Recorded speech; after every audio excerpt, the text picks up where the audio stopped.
Jay Crawford, Adam the Bull, Garrett Bush,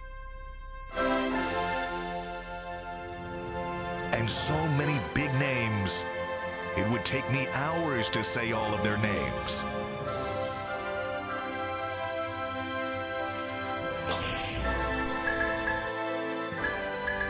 The ultimate Cleveland sports show.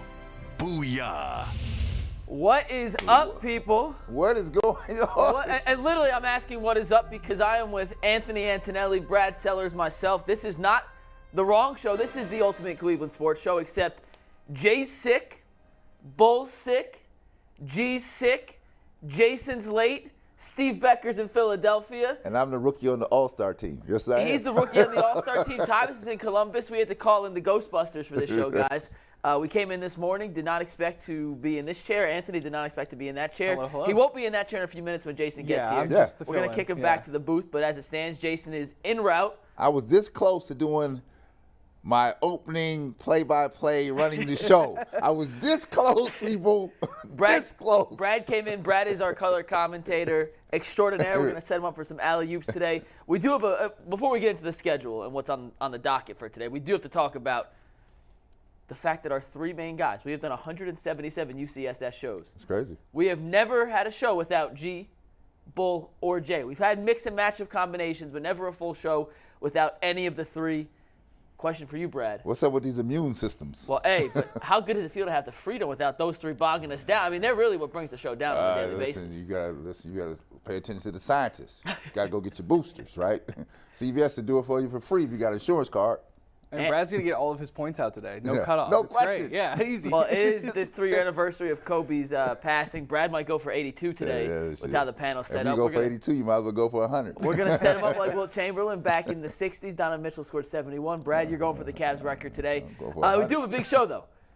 We are talking Browns free agent topics, our wish list. Who should Andrew Berry in this front office target as they move on into the first stages of free agency? DeQuell Jackson is going to join us at 11:30 to address all things Browns, plus some allegations that he may have been the one that stole Tito's scooter. Have you heard about this? No, I have not. I saw Tito last night. You saw it? Well, he had his scooter back, Yeah, and we're going to ask DeQuell face-to-face. Tito and I talked about it. He was very happy about getting his scooter back. If he was the one that took it. Wait, that's me. Never mind. I can't pull up tag board from here.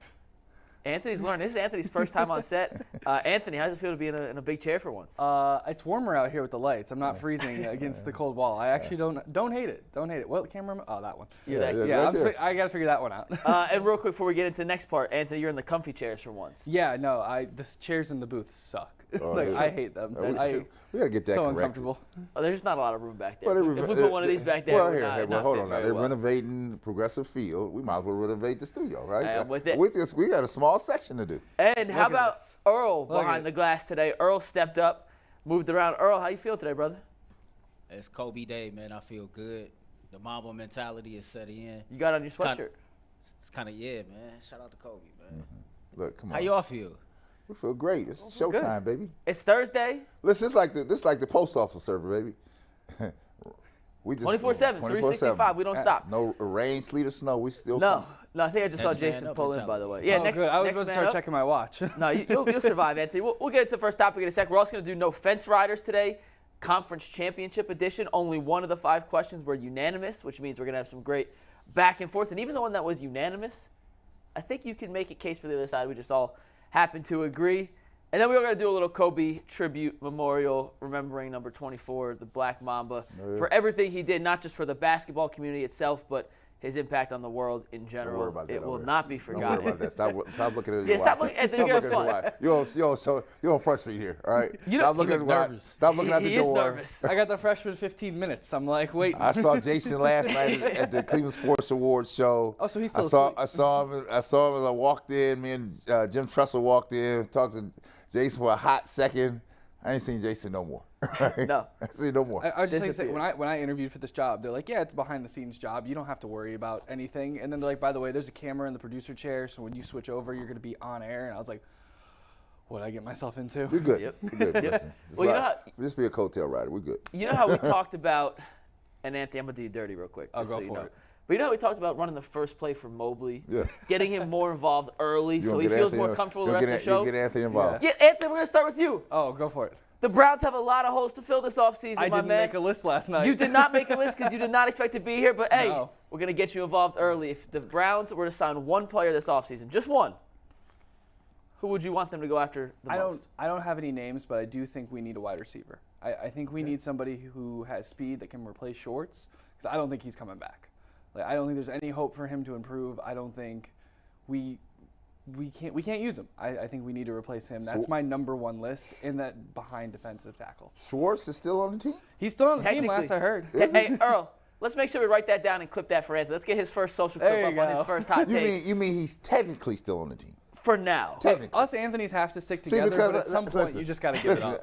I've been there too. I'm on the roster, but I have no anticipation of coming back here. Schwartz's tap card's not working to get into the system. It's been cut yet. The checks are still coming to a date. Yeah. So technically, I'm still on the team. Yeah. So the Browns do have a ton of needs. I think we all agree defensive tackle's a need. Absolutely. Wide receivers a need. I think there are linebackers out there who make a lot of sense for this team. Wide receivers, which we're going to talk about. And we want to hear from you guys. So when Anthony steps out of this chair and goes to the back, put in the YouTube comments who you want to see the Browns go after the most. Give me one guy and one position. So whether it's one player and or one position that needs to be addressed. And defensive tackle is the obvious number one here, I think. Not obvious, but I think at least that's what I'm going to say. I know that's what Earl's going to say when we get to it. Defensive tackle is your number one position in free agency you'd like them to address? There's no doubt. I think that we have to shore up this defensive line. I mean, I think that was the thing that was really – I mean, we could have probably won 2 or 3 more games if we had just solidified that. Just been halfway confident. Just been right here, yeah, right? Just halfway So confident. those 2 or 3 games, probably we had a chance to probably slide into the playoffs, probably. Yeah. So I think that has to be shored up. And I think – I'm not worried so much about the wide receiver. You got quality wide receivers in college now. I think that's an easy steal. If somebody knows how to do their homework, right? I think that if you're down in the weeds and figure out exactly where quality receivers are coming from, you should be able to come up with something, right? Here, I'll turn to my own alma mater. Ohio State seems to be producing a slew of wide receivers, right? And they all get slept on until they get to the NFL. Then you're like, where did this dude come from? Yeah, I think there are some interesting options at the receiver position in free agency. We're going to talk about those guys in a little bit here. But to Brad's point, wide receivers now come out of college, really come out of high school into college and contribute immediately. They come out of college to the NFL, ready to contribute immediately. Look at Jamar Chase. Mm-hmm. Look at Justin Jefferson. Mm-hmm. Look at Drake London this year. Look at Garrett Wilson with the Jets. I mean, these guys are coming in. I mean, 3 Ohio State guys in the last – Jamison Williams, who started his career at You saw him come back in Detroit. He, like, blazing again. Already. So I do think in the second, third round there are receiver options, which is why I would look elsewhere in free agency as my number one need. And like I said, we're going to talk about all these in a sec. I saw something real quick on the draft yesterday. We're supposed to have Dane Brugler from The Athletic on yesterday. He had to drop out last minute. He's going to come on next week with us now. He had Jalen Hyatt ranked as his 9th best receiver in this class. Now, Jalen Hyatt's a guy out of Tennessee who was one of the best receivers in the league. I'm not sure if he won the Biletnikoff Award, but he was one of the finalists, I know. And he's a guy with Haslam as the owner, has those Tennessee ties. We've all looked at as, if he's there in the second round, that's the guy you got to take. Well, if he's not even a top 8-9 receiver, they're going to have options in that second or third round to pick up a really quality receiver later in the draft. And I'm excited to see how Berry, Podesta, Stefanski, Haslam kind of attack this entire offseason knowing they have so many different positions to fill. Well, here's the thing. You have so many different positions to fill. There's no excuse that you don't fill them. Yeah. Again, it goes down to, I believe, scouting staff, who knows what they're looking at. And some of the people you're looking at, I don't pay attention to who won the awards. That's hearsay to a point because it's based on somebody's opinion. I need somebody to know what they're looking at, right? Yep. And I can say, whether you won an award or not, you can play. Yeah. It's like if I was doing high school basketball, it's like the McDonald's list, right? I have a whole issue with that. You got too. people on the McDonald's list that couldn't play dead at a funeral, right? But somehow they end up in this game. Yeah. Right? So it's not about that. It's about knowing what these two things here show you and tell you. Because that's where the Browns are. The Browns need real help right now on a multitude of levels, and I think all the levels that they need can be filled if somebody knows constructively what we're doing and what the goals are. And we're going to find out really soon if Andrew Berry is a lucky GM or a talented talent evaluator. Exactly. Because he hit on some late round picks this year, and from year to year, that's not always the case. You're going to hit on some, you're going to miss on some, but the best always hit in those mid rounds. We've seen the Bengals do that year after year, which is how their roster is top to bottom so talented, despite the fact they haven't really paid anyone major money yet in free agency. Trey Hendrickson is their biggest free agent signing in 3 years, and you look at that roster, and they're going to have to pay Burrow, they're going to have to pay Chase, Higgins, but they've done such a good job filling the middle of that other roster guys with third, fourth, fifth round picks. I want to bring Earl in on this. Earl, we made a wish list yesterday, and yours and mine were a little different. So where do you think their number one target in free agency needs to be, position-wise first? I think mine's is defensive tackle. I would love to have a Deron Payne. We've already talked about it, how more likely than not the Washington Commanders is going to hit him with a franchise tag. Javon Hargrave seems like the more realistic option, and I like Dalvin Tomlinson from Minnesota. I think you got to shore up the interior of that defensive line. You know, Schwartz talked about a system being what it is and generating pressure with the front four. We already know that that's the weakest position group.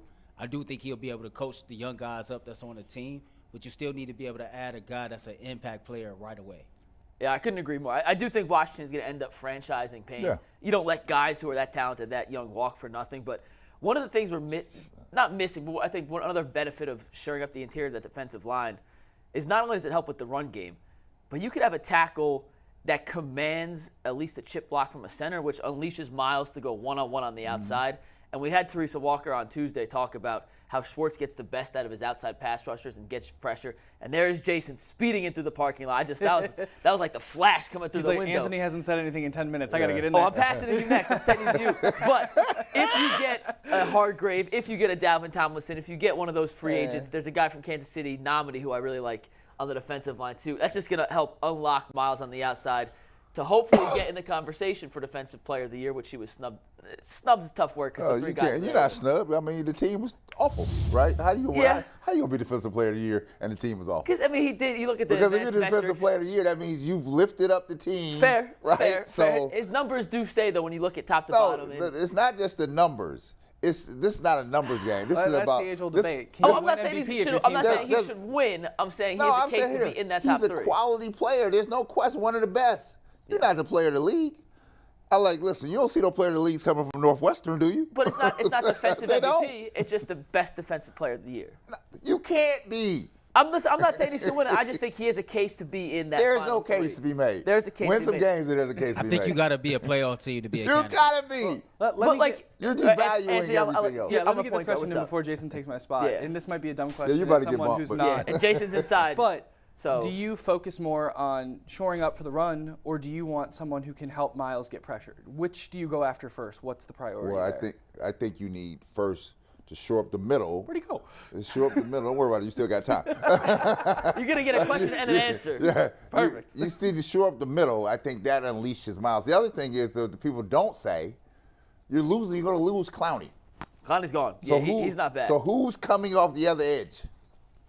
Right? So it's two ways. Last time I saw you was there with Tressel last night. We get a round of applause here for Mr. Jason Lloyd. That's how we do it. That's all right. This is how it is. This is what happens when people are sick. Jay got hit by a car and made it before Jason got in here. People get sick, right? Last minute call in. So shout out to my man Jason was Lloyd. supposed to be here today. But he was doing something special. He gets a pass. I had an appointment this morning that ran really late, and there was nothing I could do about it. You're a team player. So I apologize. You're a team player. And thank you to the nice officer on 71 who let me go. So let you go. I showed him the show. I'm like, I got to go. And he understood, and here I am. Well, Jason, let's open this up to you now. We're talking about free agent wish lists. Biggest free agent needs for the Browns this year. Yeah, there you go. Anthony said wide receiver. Brad, myself, and Earl all said defensive tackle. Do you agree that defensive tackle in free agency is the number one position the Browns, if they're going to make a splash, should make a splash in? Yeah, I think they'll probably wind up using their second rounder on a receiver. I think I think I said this the other day. First and second round guys, I think, can make an immediate impact on the field at the receiver position. Third round and after, it gets a little bit more developmental. We saw it with David Bell. Didn't really make that much of an impact. They need someone right away. So, I think that we're a little bit early on the whole free agency thing because we don't know what teams are going to do in terms of re-signing their own guys. Deron Payne, a guy from Washington, defensive tackle, that's at the top of my list. A big, beefy guy who can fill the middle. He's young, though, right? So, but Payne's very young. I'd say this: the chance you get a young guy is slim to none. Well, right now he's a free agent. Washington will probably re-sign him. They'll put the money up, right? So you got to think like that. What I'm looking for is somebody that gets cut, waived, released, that might be serviceable for a minute. I need to find a real solution. I'm not sure I'm going to find that solution where I'm drafting from or anything else. Is where I think I need to be. Well, you don't have a first. Right. The second round pick, they definitely need a defensive end and probably 2 defensive tackles. And we've seen them turn over the defensive tackle room twice now. It was the Malik's 2 years ago, Malik Jackson, Malik McDowell. Last year, obviously, or this past year, Jordan Elliott, Taven Bryan.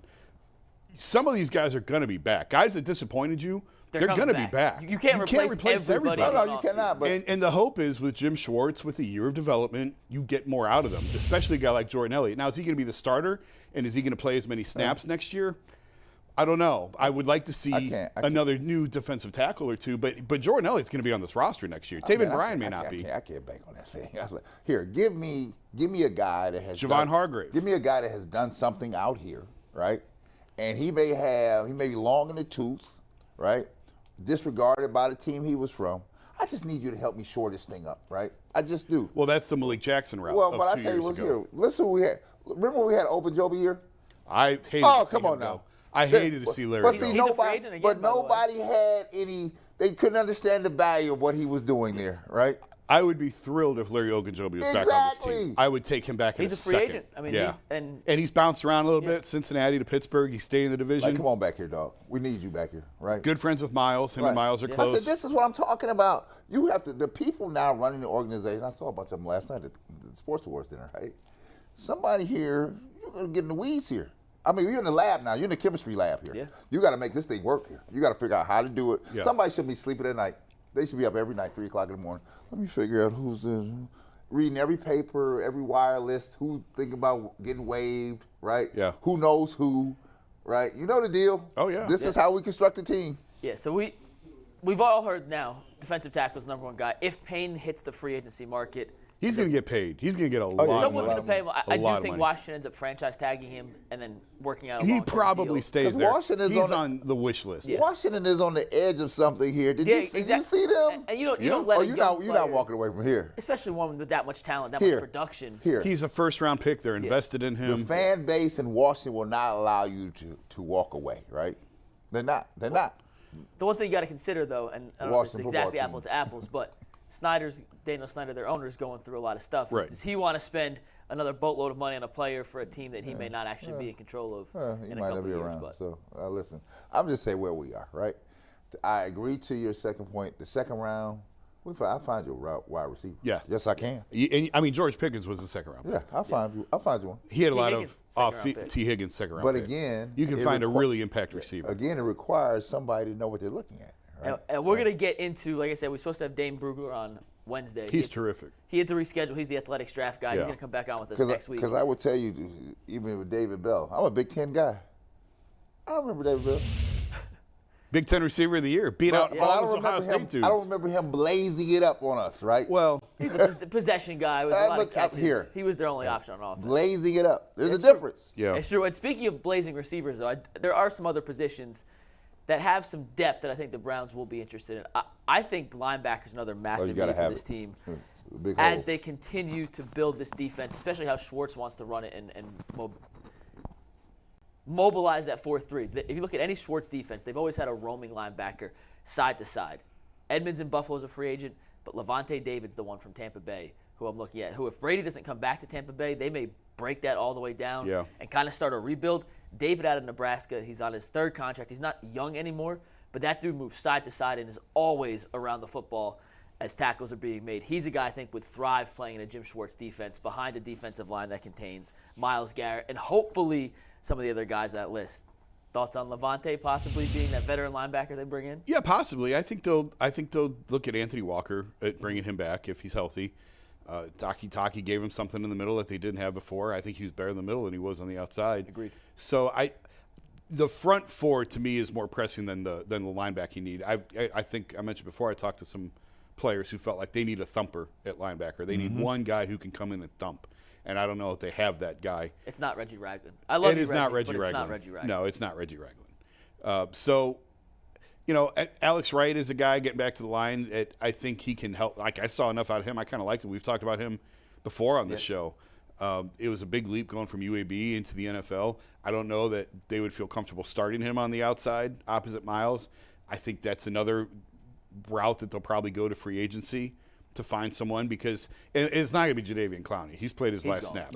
He's not. I mean, you heard Joe Thomas make a joke about him last year. Yeah, that was good. Great Sports Awards. As soon as Joe Thomas is busting your balls in a Cleveland award event like that, you ain't coming back. You're done. Like, you're done. Nor should he be back. Agreed. I mean, he had 2 sacks this year. Let's be honest. Yeah. He had 2 sacks. So that, I think, is a free agent route, certainly, that you're going to go to find someone other than a trade, if you make a trade. But I don't know. Most defensive ends, you're not going to find. Like, listen, Deron Payne is on my wish list, but top-end defensive tackles and defensive ends get paid. Yeah. They're like starting pitching in baseball. Once you have it, you hold on to it. So you're not going to get a premier guy in free agency. You're looking for another Clowney type who's at the end of his career, who's got a year or 2 left. They got Clowney off year, right? And Clowney, he was off injured when we signed him. And when he came here, he was it wasn't a make good, but it was like a make good, like show me what you got, right?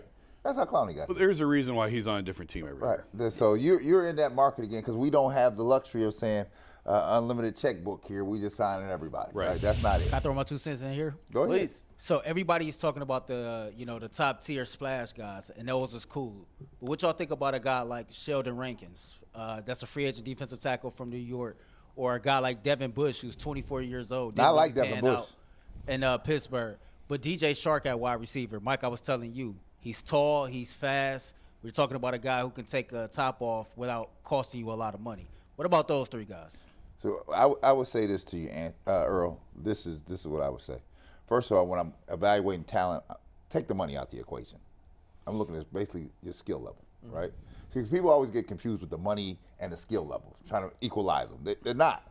The money comes into place. It depends on what kind of leverage I have against you. So you have to set that to the side. That's just a business side. 2 different conversations. 2 different conversations. Get to who your skill level. Now, Devin Bush, I'm not a Michigan man. Oh, really? No, at all. Was not aware of that, Brad. But I knew who Devin Bush was at Michigan. I knew who he was in this league. Yeah. Didn't the Steelers trade up to draft him at 10 in the first round? Didn't they move up in the draft to get him? Devin Bush was a problem at Michigan, right? So you're looking for players like that have a motor. They have an engine. They're like, okay. And then I really was looking for somebody to say, oh, I got something to prove out here. Okay. Yeah. I'm gonna give you a lane. Here it is, right? So that's what I'm looking for. That's why I said that it all goes down to who is doing the scouting, who's in the weeds, because you have to know the backdrop on these people. What's the story? Do they have a motor? Yeah. Are they willing to come in here and work? Are they hungry? Are they coachable? Are they thirsty? Are they team players? Right? Yeah. You got better know all the details, Jason. Yeah. I like DJ Shark, but I just think they're going to go the draft route. I don't think they're bringing in multiple guys. I think it's probably 1. I think they're going to stick with DPJ, stick with Amari, stick with David Bell, stick with Njoku. And Jakeem Grant's still on the roster. Jakeem Grant, that's a loss that never gets talked about. And we should talk about that more. Even though Ford was fine, and I'll give him a fine in the return game as a kick returner. Yeah. He was solid. I mean, I think his longest was 39 yards.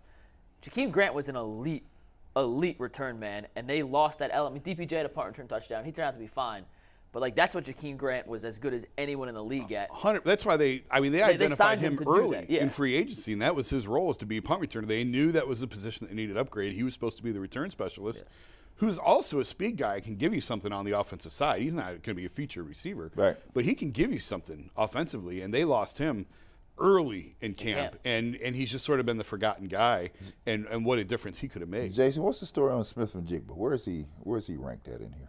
Oh, he'll be a first rounder. Yeah, he's going to the first round. I seen a mock draft where Philly drafted him with the last pick in the first round. I think he'll go higher than that. Oh my God! If you put in Smith-Njigba with Devonta Smith and Devontae Smith and AJ Brown and AJ Brown, that's stupid. I think he'll go higher. If he was going to be that low, he would have come back. I agree. You know, if he's that low in the end of the first round to where he may fall into the second, he would have come back and played. These kids nowadays, they don't care. See, no, you talking about like my era. You measured where you were going, right? Because there were different segments of how much money you were going to get, right? These kids nowadays, and this is not just men, the women too, when they go, they don't be even paying attention to what this looks like, what slots look like. I think they still look. I think they still. Some of them just jump in to be jumping in because they were happy going in the second round. But so you think if he was going to be a second rounder, that he still would have sat the entire year? Yeah, that's if he thought going in he'd have been a second rounder. Give you a case I think your what? premise is right, but he did sit out because he knew he was going to. Absolutely. Who's the guy from Ohio State men's basketball last year that got hurt down in New Orleans? Malachi. No. Oh, Liddell. Did he get drafted out of the yeah. Pacers? EJ Liddell. EJ Liddell, right? EJ Liddell, this was my case I'm making to you. EJ Liddell was not going to be a first-round draft choice. He knew that. Yeah. He still went in. I sat there like, why would you do that? Well, I mean, Michael Redd did that years ago. Yeah, but knowing he wasn't going to be a first rounder. Basketball's a little different than football. He lucked into it, right? He had a good career on it, but he lucked into it. I'm just saying, Smith-Njigba is an elite player who willingly, listen, I don't care how bad the hamstring was, it didn't cost him the whole year. He chose to sit. Yeah. And if there was any question about if he was going to be a first, and maybe I'll be dead wrong, maybe he'll go in the second round. But I think he knew he was a lock to go in the first round. I think he's going higher than that. We can ask Dane Brugler. Brugler had him higher in his. Yeah, I think he's going a lot higher than that. I think he's locked in as a first-round pick, and that's why he sat. One name to watch if they do go the free agency wide receiver, by the way. I was scrolling through every list I could find yesterday. Who's that? McCole Hardman from Kansas City, who has missed some time with injuries. Another guy who's been a little injury-prone. But you talk about a speed threat, a speed receiver who can make a difference. Next to Amari Cooper, next to DPJ, who just brings a completely different skill set than what those two guys have already. It's McCole Hardman, who, by the way, scored a touchdown in each of his final 5 games he played for the Chiefs this year. He's not back from I think it's a hamstring injury or hip injury, but Kansas City does a good job as any team in the league at finding creative ways to put ball in their playmakers' hands, whether it's reverses, screen passes, trick plays. They did the ring around the rosy play to score a touchdown. I mean, no one draws up better plays than Andy Reid in that regard. And you put Hardman on the outside, you can move DPJ, Cooper around into the slot, out of the slot, go for wide. I just think he fits skill set-wise really nicely with what they currently have, and I don't think he's going to be too expensive because he's not a former first-round pick. He's a second-round pick out of Georgia, so comes from a power program like I know you like, Brad, that has a different skill set than the current guys they already have on the roster. Just throwing it out there. Yeah. I like Hunter Renfrow on that list. He obviously has a relationship with Watson. Obviously has a relationship with Watson dating back to college. There's a familiarity there. Listen, Deshaun Watson's going to have a vote. There's no question. In which way they go. Let me ask you a question about Renfrow, though. Are you worried that Renfrow, Cooper, DPJ would be the slowest trio of receivers in the history of the NFL? Well, unless it's DeAndre Hopkins, and then that would be the slow. Like, he's slower than Hop is slower than Renfrow, I think. Yeah, that is a concern. They need someone, and that's again why I think they're going to go the draft route to find that receiver. I think these are nice names to talk about. Yeah. I think that second round pick is probably targeted as a receiver. Well, I'm going to tell you that the one thing that you actually said here is I think spot on. Watson's going to have a say here. Oh yeah. Because Watson could, for all I know, Watson could be in the locker room in the offices saying, "Man, I can't throw to them." It's going to happen with these dudes. Yeah. These dudes. And if you're paying them as much as you're paying them, what Watson says is going to go for the next 2-3 walks in and says, "Go get me Hop," Hop's going to be on this team. Yep. Couple things real quick before we bring DeQuell in. Jason, you struck a nerve. What do you all think about Michael Woods? I think he's probably 1 or 2 seasons away, but I think the dude has a lot of potential. Yeah, I agree. I think he showed something to make you want to see more. A late round project type pick, though. 7th round pick, right? Yeah, 6, maybe 7. Maybe it was 7. I don't know. It all runs together down there. But I think that they saw enough out of him that they want him around. Like, I think he's 100% on this team next year, but I don't think he's ready for a feature role. I think any guy like that, Earl, when they flash potential, it's great to keep them in the rotation. But when you expect something from them on a week-to-week basis this early in their career, you're going to be disappointed more often than you're We are not in that position. We're in a position where we have immediate field needs that need to be filled, and you better fill them, right? Yeah. And if you want to do a wait and see, hope and come strategy, good luck to you, right? Because your window on the other people are closing. All right, so before we bring DeQuell in, shout out to the UCSS chat. So we asked, who was on your Cleveland Browns free agency wish list? Darren Payne led the entire poll with 57% of it. Other was 21%, followed by Javon Hargrave and Dalvin Tomlinson. Now we bring in DeQuell Jackson, the GOAT. What up, DQ? What you got on? What's that? Hey, what's that? Mike's not working. Yo, Mike, what's up? We're getting no audio from DeQuell. You probably got to log out, log back in. That's a vMix issue. It's not on you. Just close out, close back on, and then hop or don't. Yeah, you know what I'm saying. I just believe where we are is we have more pieces than people are probably giving you credit for here. And I think you need to add some real pieces here, right? But you can't do it by writing checks. You got to work the system here and fill these voids. And if you fill these voids, I think you unleash things here. I still feel like Grant Delpit has a lot to give back there, right? Agreed. I feel like Miles with some defensive line and another. Miles has another level to get to. Right, another level to get to, but I got to have another edge guy, and I got to fill up this line. And the other thing that if I just give me some linebackers here, this defense can turn the corner here. And then I'm going to make Newsome and Ward, whoever's on and Emerson, you better become lockdown here. Because I'm going to put you all on an island here. Well, let me ask you this question then, Brad. Are the Browns a small puzzle piece or a large puzzle piece away from being on the same tier as Kansas City, Buffalo, and Cincinnati? It's not small or large. It's a multitude of pieces. They're all different, but you have to plug them, right? You can't sit up here, because we sat here and ignored what the world was telling us, what the team was telling us. You got a hole in the middle. They went through the entire season with a hole in the middle. Not making a move, not thinking about it, talking about I got these guys on the sideline. I like, man, these guys, they're not ready for that, right? So you can't ignore it now, because now you have to fill these holes, because if you didn't have something waiting in the wings here, I could say, okay, I'm going to take a wait and see Flyers. But I've got something of quality here that I can unleash if I put it together. But I'm hopeful that Schwartz is in the room saying, listen, this is what you have, this is what we need, and then figuring out how to get the pieces you need. Jason, how do you think that works from a coaching standpoint? When Schwartz comes in, obviously he's familiar with this roster. He's talked to Stefanski. Does he come in and immediately go to Andrew Berry and Paul DePodesta and that front office say, this doesn't work without X, Y, and Z? Or is it a collaboration of, we have this much money, we're going to try and get these players, but we also have to focus on other areas? Frankly, I think we're still a little early. I don't know if Schwartz knows what he has yet. He's got to watch film on these guys and still identify. You believe that? Yeah. Man, if you're in the business, you know who people who can play and who can't play. But does he know walking in the door? He don't know everybody to the who he wants. Does he know Perrion Winfrey's strengths and weaknesses right now? Does he know Jordan Elliott, what Jordan does best, spots it? And maybe he has been here long enough. Maybe him and Kevin have had those meetings already.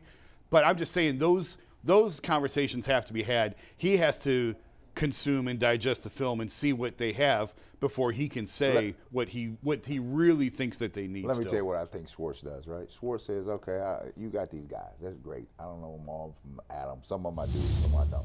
But I do know this dude that was in Tennessee with me. I do know this person who was over here with me that can fill the void. He's got guys he's familiar with. And then he's like, listen, I know they can play, right? I have my utmost confidence that they can come in and play, right? That's what you bank on when you bring a guy like Schwartz in, some guy who's been around, who knows talent, who's seen it work, and figure out now the other side of it. What Jimmy and them gonna do? Jimmy and them gonna go cheap. Jimmy Haslam, I mean, you gonna go cheap here, right? Or you gonna pay some homage to a person that may know something more than you know, and say, okay, let me help you help me. Yeah. Right? That's where we are. I don't think they're going cheap. You spend $230 million on a quarterback, you're all in. You're not going cheap. I mean, you have to obviously adhere to the cap, so you have to go cheap in certain spots. But I have a lot of complaints with this ownership group. Cheap is not one of them. Spending is not one of them. When I say cheap is this, right? What's cheap is $230 million for Watson and not filling your hole in the middle. Now you're being cheap. In the middle of the defensive you're being cheap. But there is a salary cap that they do have to fit. No, within, but here, you don't even address your issue. You're being cheap. Yes, you are. You bought the shiny toy in the window and like, I got this toy, but these other things you got in the toy box are broken. Yeah, but then to keep all your guys that you want to keep, like they're paying Petonio a lot of money, they're paying Taylor a lot of money. I mean, you can't have, unfortunately, you can't have it all. Yeah, but here, you got to figure out how to make this thing work. Other teams figure out how to do it, right? I'm not satisfied because I spent $230 million and think I'm great. Well, I'm not. That's my question for you, Jason. And I actually don't know how this works, and you might not. I'm not a capologist by any chance, but how easy is it to restructure some of these deals with Watson, Cooper, and some of these other guys making a ton of money to fit other players into their salary cap situation? Eventually you have to pay the bill. You're just kicking the can down the road. Yeah, that's all. Okay. And they did that with Cooper last year. As soon as they traded for him, they restructured his deal. And you kick some of the money over to a signing bonus, lower the annual value, and it frees up a little cap space. Teams do it all the time. If you're lucky, there does come a point where there's no magic left in the wand, and you have to start making hard decisions. They're not at that point yet. They will get there. They're close. I think this is their last year. They're close. I think this year is their last year where they don't have to make really hard decisions. I've said it 100 times. Paying your guards $40 million is a luxury that you can't have when you're paying your quarterback $50 million. They're going to have to make a decision between Petonio and Teller at some point. I don't think they're there yet. A year from now, I think you're at that point where you have to make a decision. And, if they bring Posick back at center, which, I think they want to do.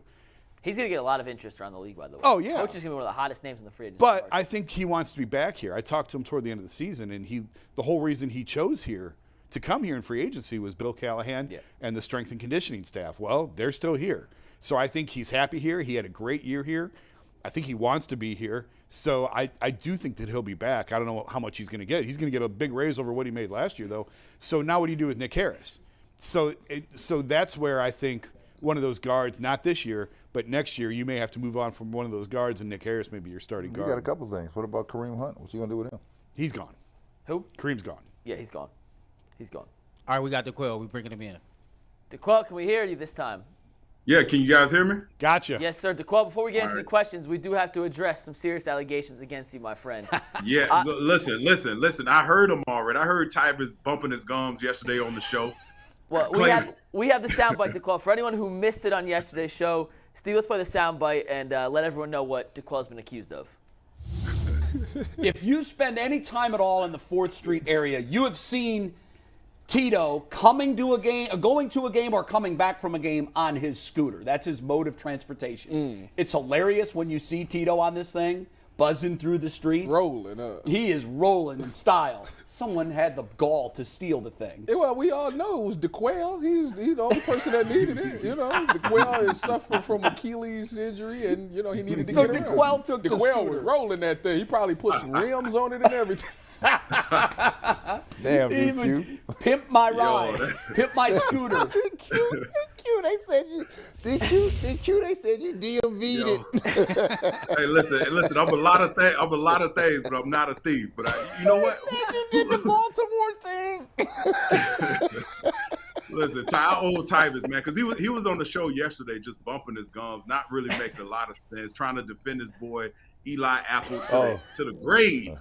I'm like, come on, Tyvus. I had to tell him, like, come on, Tyvus. Like, a real friend will be honest with your friend. All right, he was wrong. Hey, DQ, he made a mistake. DQ, he apologized. Let's move on. You know DQ, what I mean? I'm a OSU dude, and I was like, Eli, right. Eli, relax. Right. We got some film from New York. We have film from New York. DeQuell not even any good. Eli Apple's not even any good. I know. Jason, listen, he defended him to the. I'm surprised you guys had the patience to deal with it. But I ended up turning it off. I'm like, I can't hear it anymore. I can't hear it. He was questioning his own credibility. Yeah, man. I was like, the more he kept speaking, the more credibility just kept leaving out the door. That was his roommate. He had a little fun with it. But I tell you what, having this Achilles, I tell you what, having this Achilles, a scooter made all the difference in the world. But I got one honest question for you guys. I don't know who Tito is. Who is Tito? Oh, Terry Francona, the Guardians manager. Oh, okay. They go Tito. The nickname is Tito. Okay, got it. Yeah, I saw Tito last night. Man, I like the setup right now. I know Jason and Brad, you guys are, helping the rookie over there. McNuggets. But McNuggets, I gotta say, you're doing a beautiful job, my friend. That's not easy to sit in that chair and host a show. I appreciate people. People forget that I did do this as an actual living for a few. Like, I know I look 6, but from ages 1 to 5, I did do TV stuff. So people are always shocked and like, you're not the worst I've ever seen at it. I'm like, hey, thanks, guys. DQ, you know what? When I rolled in today, you know what it's like? I got the word that Jordan Pippen was sitting out today. So guess what? Ooh, oh yeah, you got to suit up. Oh, it's me today. I'm the one. He's going for 82. Bring me the ball today. It's mine today. Going through Brad today. Hey DQ, we're talking about free agency needs here. And I know you tuned in and listened earlier. So if you were in Andrew Berry's seat, is defensive tackle, is linebacker, wide receiver, what's the one position you think the Browns need to address first in free agency this year?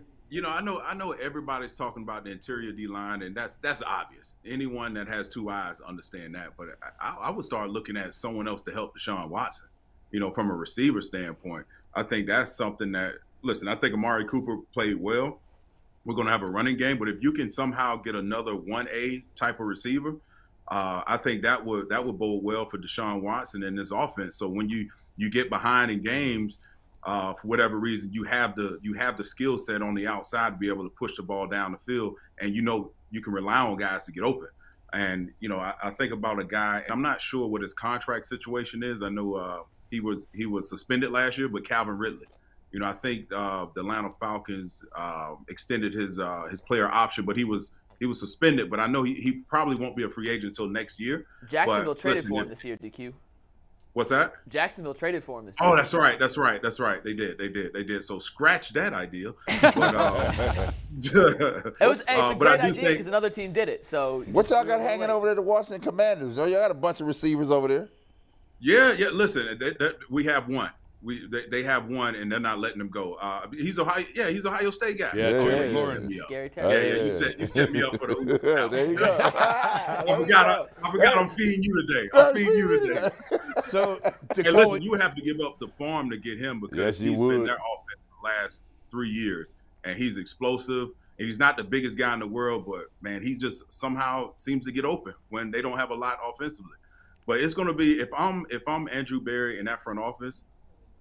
Time is of the essence. You don't have time to build and think you can't go out and make a splash now. You've already done that bringing Deshaun Watson in. So there's a level of expectation that's going to come with this Browns team the minute the next season starts. So you got to look at interior D-line definitely. You have to be able to find someone that can at least demand some sort of double team or just be consistent.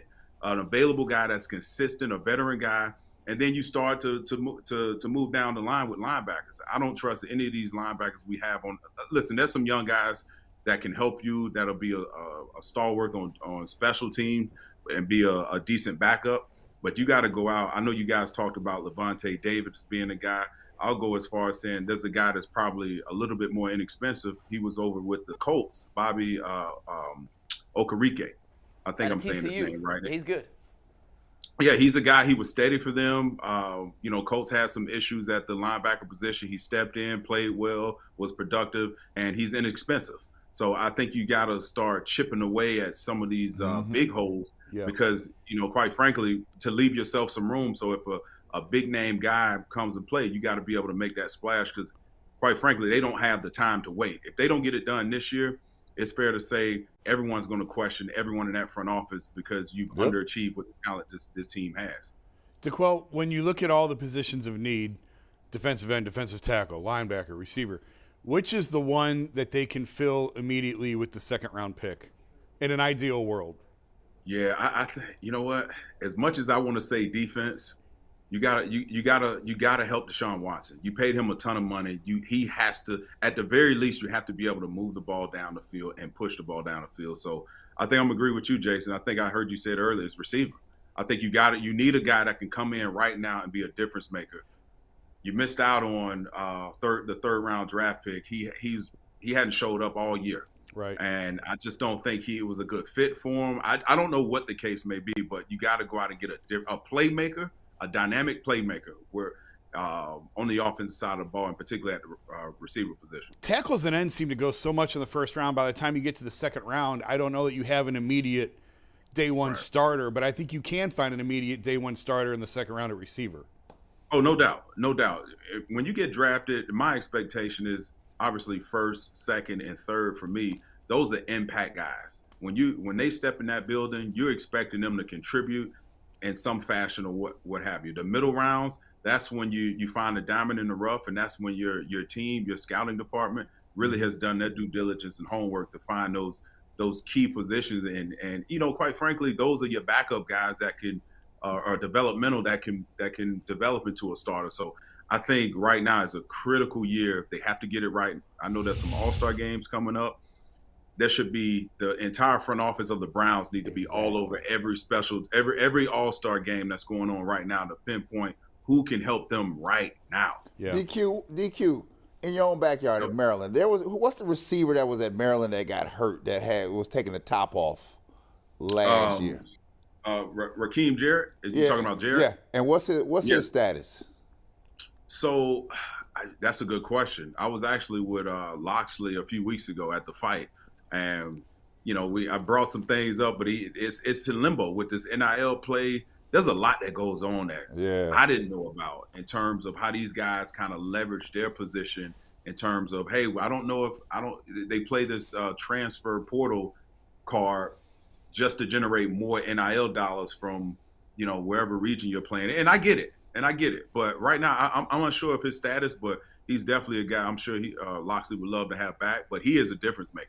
A lot of people don't, I know you got your guy, Marvin Harrison Jr. at Ohio State, who I think is he can come out now and be a top 5 pick. Yeah, he's unreal. And then there's a huge drop off. Right. But I do think Raheem Jarrett is one of those guys like Stephon Diggs when he was in Maryland. He was very overlooked, but he was very productive in the league and one of the best top receivers in the league right now. But I do think Raheem Jarrett has the capability of being that guy that goes under the radar that a lot of people aren't talking about. Mm-hmm. Let's turn back the clocks real quick. If you were in college right now and could sign an NIL deal with any company, what would have been your perfect NIL deal?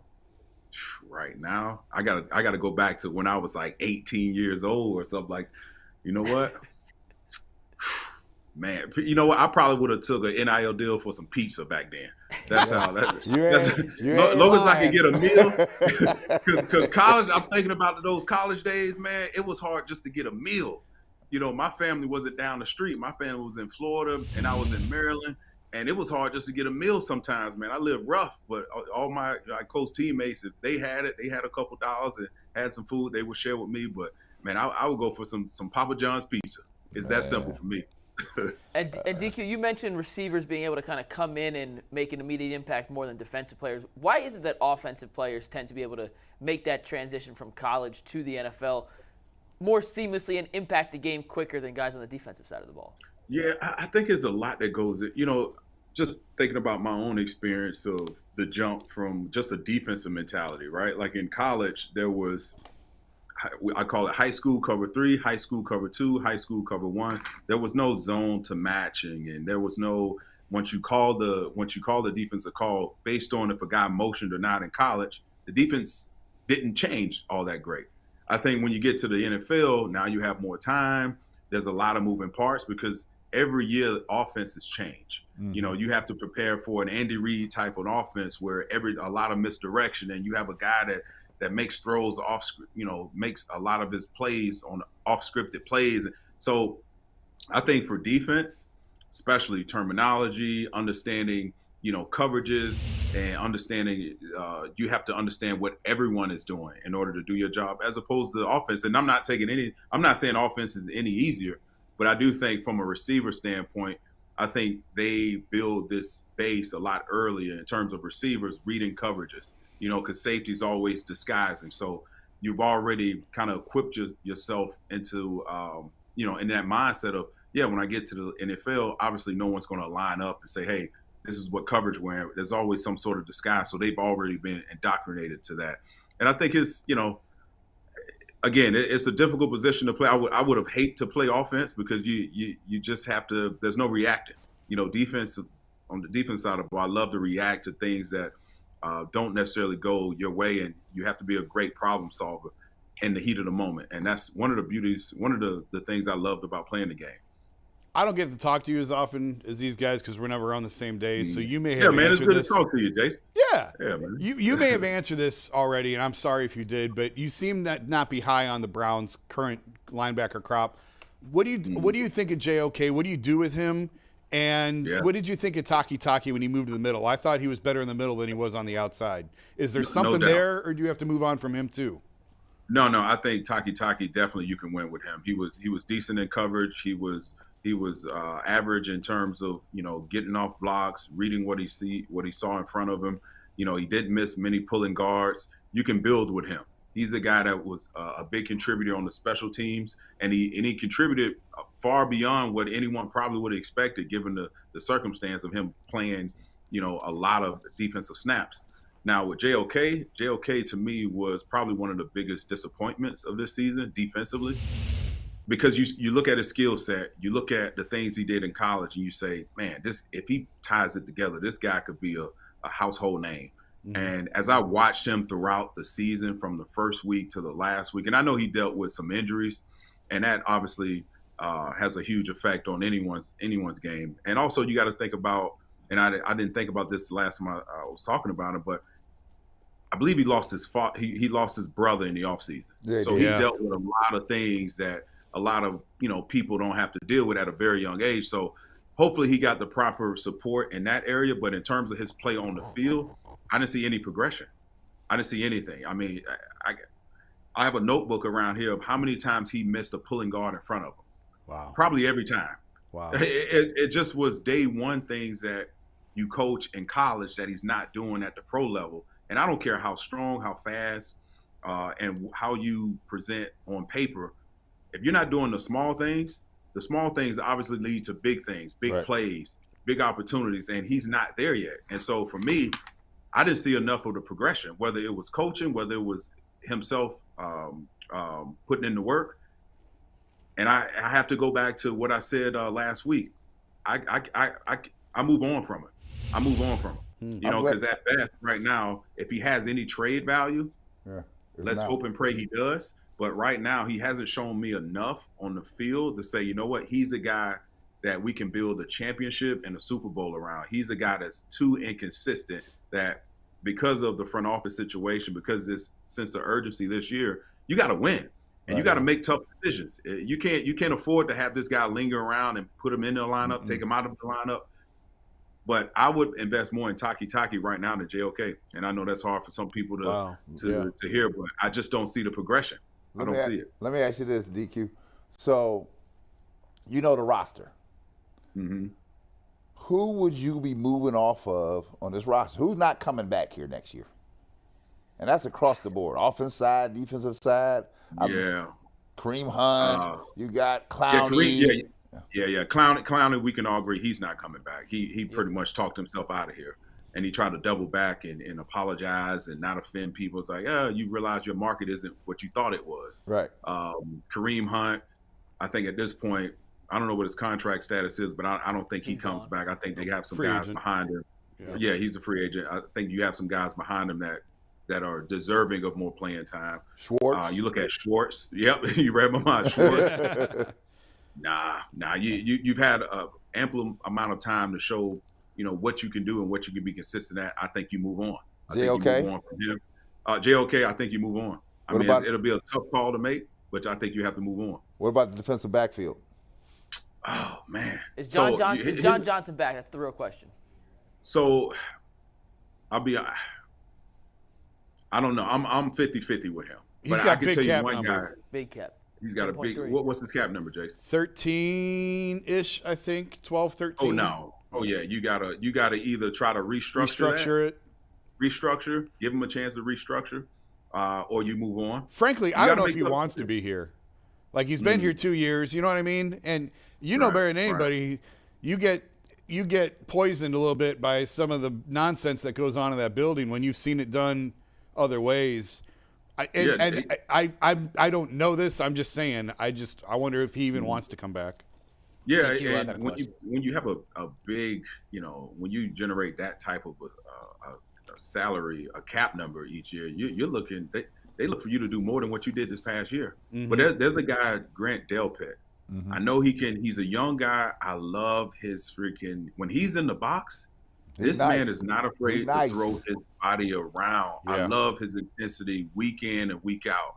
And he had the same intensity week 1 as he did week 17. DeQuell, he made so many boneheaded plays, though, of like, I know. It's the mental side with me that I've said it before. I hate saying it about a guy, but I don't know how high his football IQ is because it's like, what are you thinking? Why would you do that?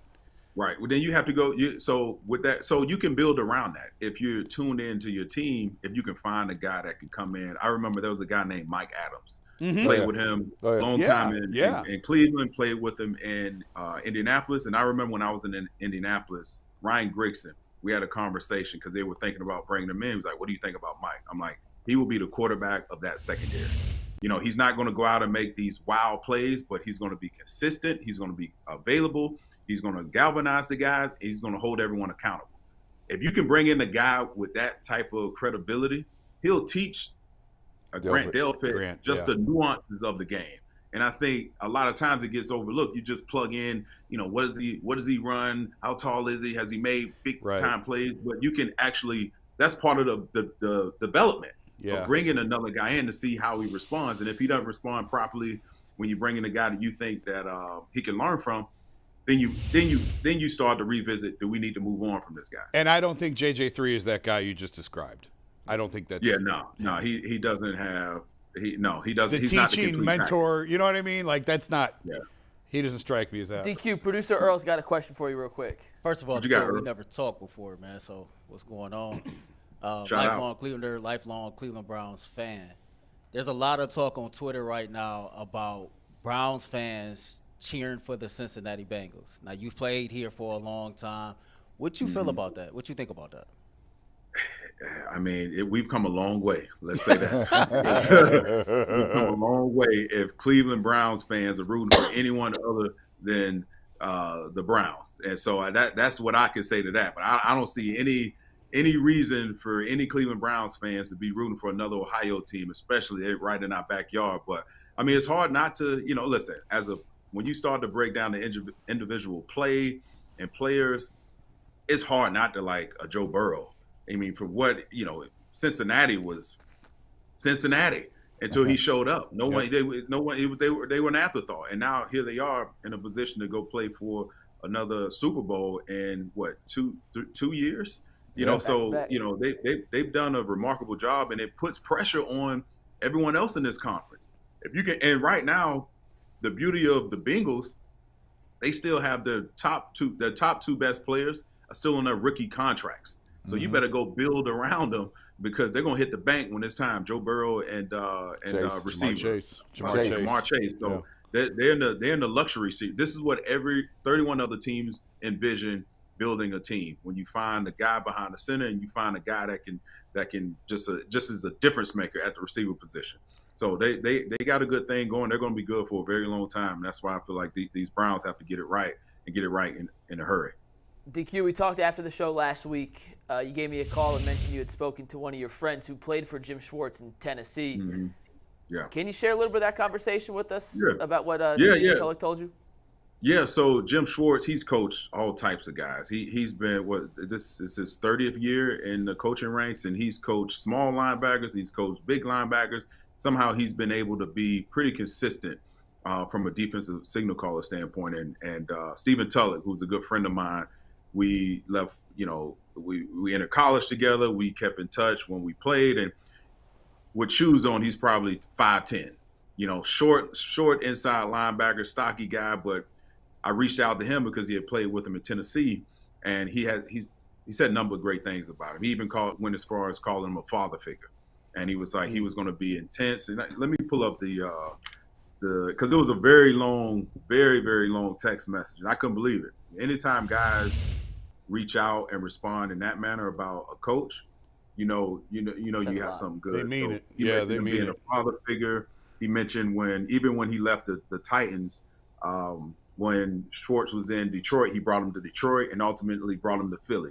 So that's a guy that Jim Schwartz relied on, and they have a really good bond. And those are the coaches that you want. Those are the coaches that remind me they relate to players, but players relate to them, and they know how to, at the very least, make you feel like the defense is part of yours. Right. And that's been my experience. Any coach I've ever played for that I've vouched for from a defensive coordinator standpoint, they've somehow figured out a way to make guys feel like we have ownership within the defense, what we want to run on first and second down, what type of pressures we want to run. So I feel like he's done a great job of utilizing what he wants to do, and with obviously getting feedback from his players. How much say will he have in who comes and who? We were talking earlier about Deshaun. Deshaun's, I think, is going to have a good, loud voice in what receivers are here.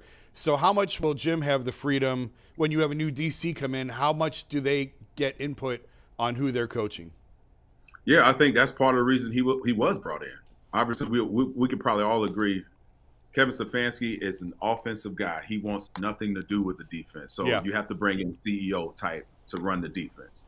And I think they brought him in because of some of the holes they have from the D-line standpoint, because Jim Schwartz has coached some top-end, all-pro, perennial Pro Bowlers at that position. So he knows what it should look like. And I think it'll be, if they can communicate that and actually give him the keys to say, okay, what does a Browns D lineman look like in order for our defense to really reach its full potential? So I feel like if not, I feel like you're working backwards. You're working against yourself. Why not use 30 years of experience to your advantage and teach everybody, not just on the defensive side, but Kevin Stefanski, this is what good defenses look like. This is how you can, attack certain defenses. Just to have him in the building, in my opinion, will not only help the defense, but also help Kevin Stefanski game plan against some of these, tough defenses that he's going to face. Yeah. And I think it's just an asset. If you don't utilize him in every facet that you can, I think you're working backwards, and ultimately we'll be talking about what the Browns have a history of doing, unfortunately. Kicking everyone out and bringing a new regime in and giving them 2 or 3 years and then kicking them out, and it's just the same repeat, vicious cycle over and over again. But I do think they got it right with Jim Schwartz. You needed a CEO-type defensive coordinator to come push these guys to reach that full potential.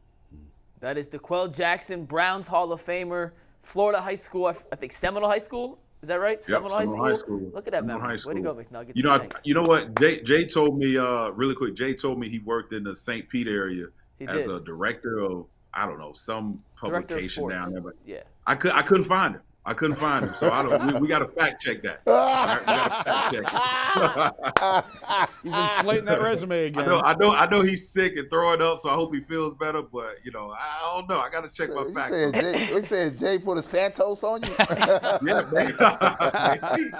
Santos Jay. DQ, appreciate it as always, my friend. We will see you next week as we preview the Super Bowl. Fellas. So, all right, sir. Have a good one, DQ. See ya. Yep, take care. Earl, you got some business you want to take care of real quick? Yeah, let's go ahead and promote memberships and the comedy show. All right, I guess I'm doing it. There we go. You know what? Members. Earl, that was your cue, man. Yeah. Hey, I was telling DeQuell bye. Thanks for that's the problem. Well, now listen, baby. You said DeQuell. Now it's your chance to shine. Let's promote some memberships. Well, see, this is not that's your production I'll do it. Guess this what? Is my production style. My production style is I toast to a host, and the host tells us about the memberships and the comedy show. So McNuggets, tell us about the promotions. Yep. For starters tier members, it's $1.99 a month, less than $2 per month. That's less than $24 a year. You can buy a Happy Meal and a couple toys for more than that. It's the best deal in town outside of the coaches tier. The starters tier, though, does get you loyalty badges, custom emojis, and member-only community posts for $4.99 a month. It's less than $5 a month, less than $60 a year. Makes a great birthday present, Christmas present, Valentine's Day present, which is coming up. I know your wifey out there wants a membership to the coaches tier perks here. You get the overtime videos, member shout-outs, discount codes for merch at Cleveland Clothing Company. We also send out some text blasts following Cavs games or anything big going on through Haymarket. So that is available for $4.99 a month. We got more things coming in the starters tier member. And then also February 8th, guys, as you guys know, Anthony and I have to do comedy. Anthony made us a poster, and it's going to be about as bad as that poster. We're going to be terrible. Anthony, it looks like the chicken nugget has fire wings coming out of it, which I'm not sure if I love or hate. I think it's great. I like it. That poster fire. You know it's fire. The chicken nugget looks like it's a dragon with fire wings. Do you see that? Yeah, it's all right. I didn't even know it was a what is it? A nugget. It's a chicken nugget in the middle. Is it? We introduced it last week on Fence Riders. It's now a nugget. I assume it's back this week. It is back this week. Yeah, the nugget's back. The nugget is now back for all Fence Rider questions. We're also, by the way, we're gonna do Fence Riders with I'm making this executive decision now that you guys the people of UCSS, have to hold me accountable for, so I don't forget. DeQuell's gonna do Fence Riders with us next week. All right. He's never done it. We're gonna have DeQuell do Fence Riders with us. Real quick. Overtime today, we're going to talk about Kobe Bryant's legacy. Yes. If you missed overtime yesterday, yes, you truly I can't believe we're back on the air. I cannot believe we're all here today. I thought they were pulling our licenses after yesterday. We pulled back the curtain a little too far. We probably showed a little too much. We pulled down the curtain and burned down the stage. Yeah, that got out of hand. Let's just say I never want to see Thomas like that again. There were words and phrases and sentences uttered that I never thought would be uttered. We put George Carlin's 7 words you can't say on TV. Oh my test. God! Let's just put it in that realm. Glad I didn't have the show on. It's good. I had the hood over the head by the end of the show. Oh, Eddie! Shout out Eddie, who sent us a screenshot of you, and he wants to make sweaty pitch Jason. Sweaty? Oh, did I have sweaty pits yesterday? Oh yeah, you want to see the picture real quick? No. No, that's okay. I was nervous. Listen to all you guys. Hey, Mike, remember the Kermit memes from a couple years ago? That's awful. That is awful. Damn, Jason. Deodorant, my friend. I got the Kermit the Frog memes from a couple years ago. With the T? Yeah. When Jason had that hood on his head, that's what I was thinking. Dark Kermit. Dark Kermit. Yeah. That's good. Oh, that's good. Man. All right, Earl, it's your first time. I'm good today. I'm clean today. No, he's got a sweatshirt on today. He's golden. Plus, we're not talking about what we talked about yesterday, which got a little, could make a man sweat. So yeah, I'm leaving it at that. Earl, you ready to take us through Fence Riders for the first time? Wait. It's not my first time riding the fence. I don't even. It's my first time doing Fence Riders. That's what I said. You said riding the fence. Me and Anthony looked at each other like that was borderline right there. Well, if you think it needs to be added to the list, you can add it to the list. That's up to you. I'm not sure it qualifies. The list, by the way, you guys will find out at the end of the year what the list is. You'll understand. Oh my goodness. Until then, Earl, let's play a little game here, bro. Let's play a game. All right, Fence Riders. Question number 1. There's only one unanimous one, by the way. Will Jamar Chase have more receiving yards than Travis Kelce? The answers? The answer is? Split. Oh, look at the two that said no. Well, the Bengals have a lot more high-end options than Kansas City does. In a game like this, you're going to go to what you know and what you trust. And I just think, T. Higgins is going to eat into Jamar Chase a little bit. Tyler Boyd will eat into Jamar Chase. Listen, I got burned on a Jamar Chase bet of 9 catches, 85 yards. He had 9 catches, 84 yards. I think Kelce goes over 100 in this game. And also, Chase is probably around 80, 90 again. Kelce had 14 receptions last game, which set a new playoff record for receptions in a single game. If Mahomes isn't 100% healthy, they're going to throw a bunch of quick passes to Kelce. That's exactly it. And if Chad Henne comes in, we saw Chad Henne 4 of his 6 attempts went to Kelce. He's going to get the targets out the wazoo. You can try and quadruple team Kelce. He's still going to find a way to get the rock. And I just think they're going to feed him, knowing Mahomes is limited, can't scramble around. Chase is always a good option. It's hard to go against Jamar Chase. Chase can blow the top off in one play. One play. That's a scary factor. He could have 1 catch for 90 yards. Kelce had 14 for 87. That could be the difference. But give me the guy with volume over the guy with big play potential. Earl, what do you think on this one, by the way? Oh, man, that's tough. I'm going Jamar Chase. Jamar Chase is a gamer.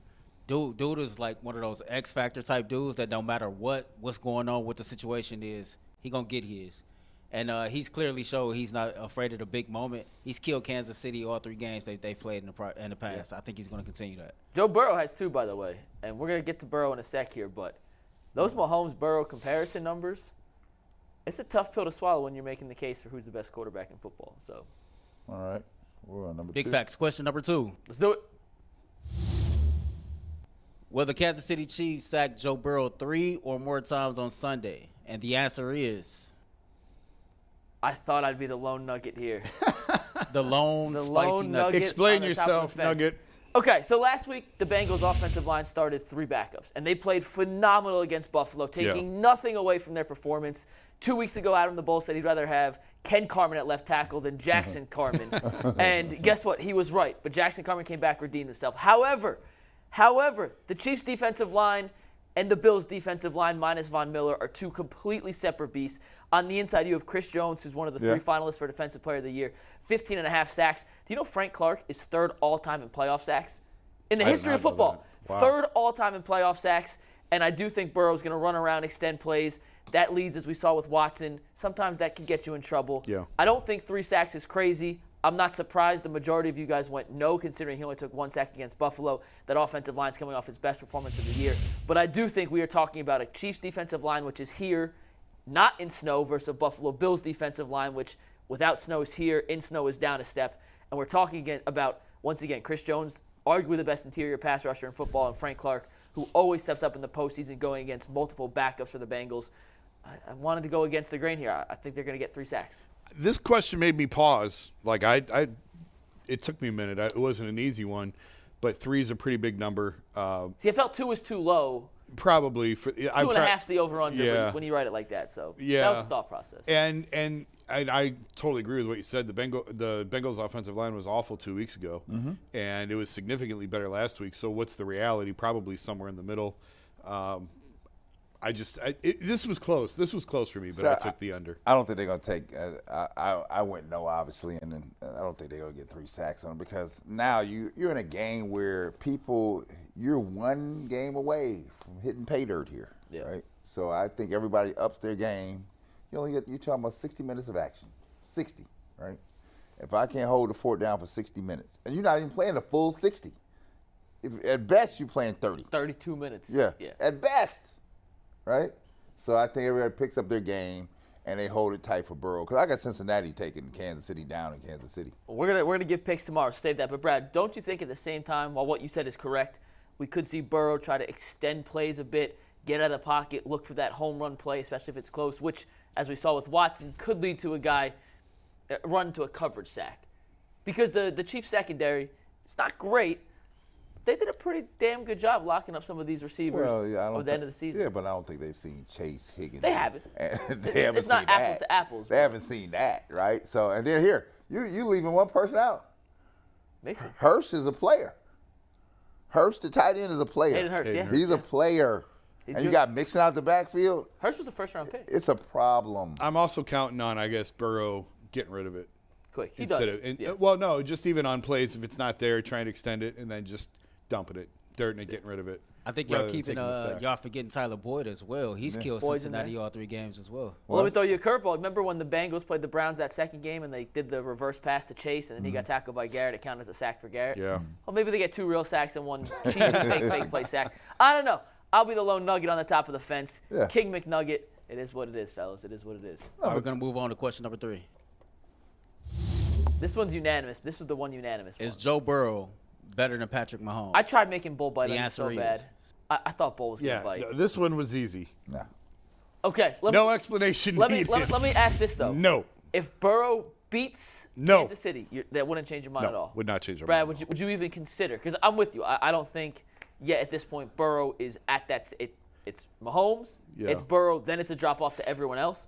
If this game does go Cincinnati's favor, Burrow balls out. Mahomes, I don't want to say he gets a pass, but the dude is hurt clearly. Yeah, he's hurt. Would it change your opinion if this game goes that way? No, but you have to take the injury into account. But I do think I clumsily tried asking Chris Rose this, and it came out wrong. But if Cincinnati wins this game, I think there's going to be a lot of questions about Kansas City and just the fact that, like, the expectations were so high with Andy Reid and Patrick Mahomes. If they yet again fail to get to the Super Bowl, it's failed expectations. And it may be unfair because the AFC is so good. But, I mean, I thought Kansas City had multiple Super Bowl rings by now when the way that these guys exploded onto the scene. So, I mean, Mahomes is the best quarterback in the NFL. And he's in a tier by himself. But Burrow is emerging. Like, I thought Josh Allen was the second best, and I don't think that anymore. No. Burrow's too now. Well, here, by far, Mahomes is a better quarterback than Burrow. I don't know if I'd say by far. By far. By far. And that's no slight against Burrow. No, that's fair. Because I like Burrow. Fair. There's no slight against Burrow. Would you agree they're 1 and 2? Yeah, there's no question they're 1 and 2. Okay. But the other thing is this, and to your point about Super Bowls, that's on paper. You have to play the game here, right? And the only decisions are made about who's going anywhere is going to be decided in that box. That's where it's going to be, in the 60 minutes of that box. That's where it is, right? I don't care what the papers say, the stats say. It's 60. When you get to the door, when you get to the front door and you got to knock to come in, it's about who's got the willpower for those 60 minutes to get you through, right? And that don't mean you're the best team. You were best in those 60 minutes to get on by. Right, and that's what this is going to come down. This is going to be a game this weekend. It is. Yes, this is going to be a game this weekend. It's absolutely going to be a game. Have you guys seen how the lines changed? It's crazy. It started with Kansas City favored. Then it went as much as 1.5 Cincinnati favored. Now this morning, Kansas City's favored again. Is it really? Yeah, by 1 point. Wow. So it has swung back and forth, back and forth. Let me ask you guys this question before we move to the next one. Do you think there's a closer gap between 1 and 2, Mahomes to Burrow, than there is to 2 and 3, Burrow to Allen? Or which gap is closer? 2 to 3. 2 to 3 is closer. Patrick Mahomes is in a class by himself. Okay. And there's no one else knocking on that door. I think you can still have a debate over who do you like better, Burrow or Allen. But there's no debate to me who's number one. I think the closest one between Burrow and Mahomes, right? I think that he's Mahomes by far. But I'm saying the gap between Burrow and Allen, because it's a mountain because Allen has fallen to the point now where he's starting to disappoint people, right? Yeah. He's becoming, I won't say Dak Prescott. Oh, Lord, I'm not saying that, but I'm saying the level of disappointment out of Buffalo now is like. Oh, because you were sitting here thinking that this was the ticket. We're ready to go here. I mean, I thought Buffalo's win the Super Bowl this year, but I think there is some recency bias to the fact that they just lost.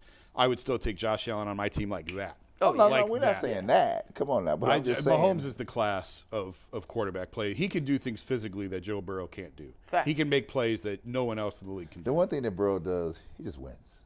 He just wins. I got a question for all three of y'all. Shoot, and then I got one more Burrow one, then we'll move on. What's up? The gap 2 to 3. Is 3 definitely Allen, though? Oh, there's no question.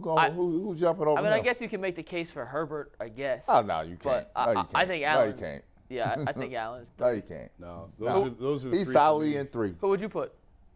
No, it was just a question. Oh, I'm okay. just thinking about this past year. Brock Purdy? You know, never. Well, I mean, Jay would put Baker. Dak. Jay would Sorry, definitely Jay. put Baker. Jalen Hurts. Is that what we do? I mean, but based on this year's play, Hurts is in that top 3, 4. I mean, No. maybe top 2. I mean, he's having a based great on- season. No, I'm saying based on just this year alone. No. He's having a great season. He's not them 3. Let's not kid ourselves here. Well, he's going to finish second in the MVP vote. I don't care about that. He's not those 3. Well, I'm saying just if you take this season in a You can capsule, look which at this you can. season and put it in a package and wrap it up with a bow. He's still not them 3. Hurts had a great year. Those but 3 are different. I'd still take Mahomes, Burrow, and Allen. Those 3 are different. I would too. over I was any- just saying. Yeah. And I'm not hating on Jalen. Yeah, he's just. Those 3 are different. Listen, I was just saying based on this one season. I'm hoping my guy here in Cleveland returns to form here, right? Because if he returns to form, he's in the conversation. Yep. Last thing with Burrow before we move on. Do you see more Tom Brady or Peyton Manning in Joe Burrow? Brady. I see more Brady because he's not. See, I want to explain this right. because I have a different thought, but I want to hear yours first, and I'll rebuke. Joe just wins like Tom. Like, Joe just figures it out. Yeah. He's not the most physically gifted guy. He's not imposing when you look at him. I think Peyton processed the game at a different speed and a different level than anybody else, including Brady. He just saw it differently, and he could make throws that I think Brady doesn't make, frankly. But Tom just knew how to win, and he knew how to put guys in position to win. That's what I see out of Burrow. I wouldn't say Brady or Manning. You know who I would compare Burrow to? If you say Michael Jordan, Brad, I'm getting. Oh, no. I'm saying football. Montana. I'm too young for that, but okay. Montana. Tell me why. But he's in that same because Montana knew how to. He wasn't the most gifted guy, right? But he knew how to win, and every team he was on, they figured a way to win. He did, and with less people. Because remember when he left San Francisco, Jason? Went and to went to Kansas City, and they were like, Kansas City don't do that. And they won there. They won in Kansas City. Did he win a title in Kansas City? No, but he had them. They were damn good. Yeah. They were damn good, right? But he's in, and I paused to compare Burrow to Brady because Brady's the best to ever do it, and I'm not saying Burrow is that. Just shades of Just the way that they just figure out a way to win. When I watch Burrow, it is to me, it's athletic Peyton Manning. It is the cerebralness of Peyton Manning combined with the average athleticism of a modern-day quarterback. Yeah. And Peyton that's what Montana was. And maybe that is exactly what Joe Montana was, and that's a better comparison. You too young. You too young to remember Montana. And they had the same nickname, Joe Cool. Joe Cool, yeah. And Montana was. Go ahead, Earl. I've heard on several occasions that Joe Burrow is more like Peyton Manning, but Josh Allen is more like Phillip Rivers. Yeah, Josh Allen's the modern-day Phillip Rivers in that sense. If you're going to say it's Mahomes, Burrow, and then drop off, Rivers was always 3 in that play. Yeah, I think it's too early because Rivers, to me, is a guy who never really quite met what he could have been. Yeah, what he could have been. Allen right now to me is Dan Marino, actually. Yeah, that's a better comparison. I think Allen's Dan Marino. But he's still so early and young in his career. They haven't met expectations at this point. He's only 25 or 7. Allen's young, too. Yeah, he's 25 that's what I'm saying. He's got a lot of football. Dan Marino could sling that ball. Yes, he could. Yes, he could. All right, Earl, you ready to go to the question NFC? Number 4. Question number 4. Will Christian McCaffrey have more rushing touchdowns than Jalen Hurts on Sunday? And the answer is... This was another split one. Split. Jason, you want to go first, and me and Brad will defend ourselves? I didn't really have a strong opinion on this one or the other. Honestly, I didn't remember how I answered it. I kind of pulled a G. I was waiting for it to go up because I didn't know. I think McCaffrey gets in once. I don't think Jalen scores. Fair enough. Brad? I said no because Jalen Hurts is going to score, right? Anything close. If you saw it last week, right? Yep. I thought they were going to throw the ball. Eli ain't throwing the ball. I'm going to beat you to the corner. Yep. And couldn't nobody catch him. Nobody, right? That's the fear when you get around in the red zone with Jalen Hurts because he'll peel out on you. And he doesn't look like he's moving that fast. But he's moving. He's moving. And when I saw them linebackers and DBs couldn't catch up to him, I was like, oh, he's really moving, right? And when they're in the red zone, Brad hit it on the head here. Jalen Hurts is option 1, 2, and 3 in the red zone. And it's his legs, and then it's his legs with a pass option. So I do think when they get to the red zone, which we're going to get to how high we think this game is going to be scoring-wise in a sec, I particularly don't think it will be very high, not to give away my answer for question number 6. But when they get down there, those opportunities are going to be crucial. They're going to go to what they do best, and I think that's Jalen Hurts running the ball with 10 guys blocking. So I think it's 2-1. I think McCaffrey does find the end zone. I think Hurts scores twice. All right, we're going to move on to question number 5. Will Brock Purdy throw for more yards than Jalen Hurts on Sunday? The answer is... Should I start? All right, Nugget, defend yourself. So just like I said, I think it's going to be a low-scoring game, a very low-scoring game, and I think the Eagles are going to run the ball a lot with Hurts. I wouldn't be surprised if Hurts has 15 to 20 carries in this game. Oh, I think it's too many. I think it's high. I think it's going to be 15 to 20 carries. On the flip side with Purdy, they're going to establish the run. They're going to do a bunch of quick passes, and no team in the league is better at yards after the catch than San Francisco. I'm not saying in air yards he's going to throw the ball deep, but I think we could see Debo, I think McCaffrey, a lot of Kittle, catch and run, Brandon Ayuk. They have weapons galore. They've done a phenomenal job putting together this roster where they have weapons who, at one point, Ayuk was in Shanahan's doghouse. Now the dude's a legit number 2 receiver in football. Debo Samuel, wide back, McCaffrey. They're so versatile that I think neither quarterback throws for a ton of yards, but give me Purdy with 2 or 3 medium-length passes that go for big gains over Hurts. So I think he's going to kind of dink and dunk his way down the field for the majority of the contest. You're crazy. I'm excited that these two teams are in the NFC title game because I thought all year long they were the 2 best in the NFC, and you don't always get that. So I'm just glad that this is the matchup. These are the 4 best teams in football, by the way.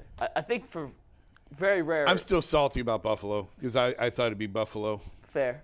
Buffalo, KC. And their defense just wasn't as good down the stretch. Like it did fall off. But in terms of this question, I'm just not a Brock Purdy guy. I think that he's and this is why.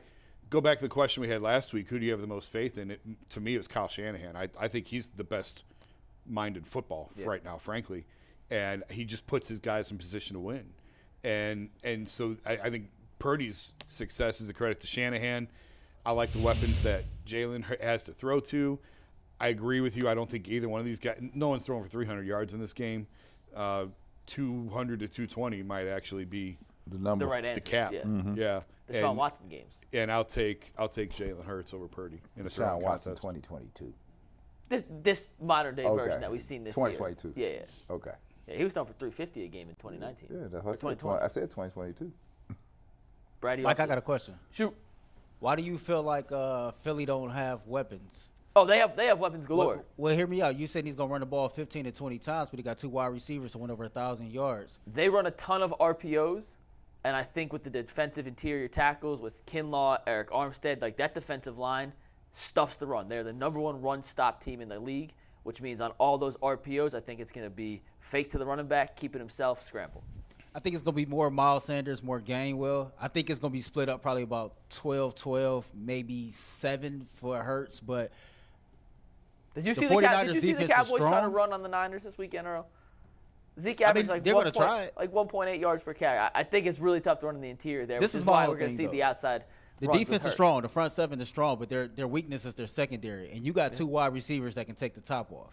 Yeah. Physical dudes. So I don't know. I don't see Purdy out dueling Jalen Hurts. I'm going with like 217 for Purdy, 209 for Hurts. Like it. I don't think Purdy cracks 200. I'm with Jason. I don't think he cracks 200. 175, 180. I'm only wrong one day. And they could win. Sometimes it's Thursdays. They could win with Purdy 175, 180 easy this game. But I don't think Purdy cracks 200. And that leads us right to our last question, right, Earl? Question number 6: Will the winning team in this game score more than 23 points? Yes or no? You guys know how I'm leaning on this one. Me and G said no. You guys start. I'll tell you why you're wrong, but you guys start. Well, this was the one I struggled with the most because I think 24 probably wins it. If you'd have said 24, I'd said no. Like literally at one point, I think that 23-24 window. This is an easy under game for me. The AFC game's an over. This is an under. These are 2 really good defenses, and I could easily see 23-20, 24-21 being the win. What's the over-under line? 46. Yeah, I like the under too. I think this is 40. I think the NFC's 46 and the AFC's 48.5. I'll look it up, Brad, while you go. I think. See, I never check the line, right? I always see what my eyes tell me. I just see more than 23 points being scored here. I just do. I feel like there are enough weapons on both sides of the ball, right, that you can get it going, right? And I think that both quarterbacks have done a marvelous job in getting their crews together. The weapons that are being deployed here are at such a level, playing at such a peak level that it makes it hard on everybody to say that not one of the guys is producing. Mm-hmm. So at any point, the thing could go sideways, right? More than sideways, right? So I think there's a chance. Yeah, I look at the San Francisco defense, which did it allow a touchdown in the second half to Seattle, or was it a complete shutout? They gave a garbage time touchdown late, right? I don't remember. 7 points. Well, I think it was 7 points. They allowed 12 to Dallas, who missed some opportunities to score. But either way, their defense is playing elite. I think 19 points total, either 12 or 19. It's even better if it's 12. Over the last 3 halves of defense, the Giants' offense was despicable against the Eagles on Saturday night. But their defense, that's not taking away from their defense. Their defense was phenomenal. They had 4 guys. Philly had 4 guys this year with double-digit sacks. It's crazy. 4 different players with double-digit sacks, and the Browns had one guy with more than 4 sacks this year. Yeah. So you look at the discrepancy there. Both teams can get pressure on the quarterback. Both teams fly to the ball.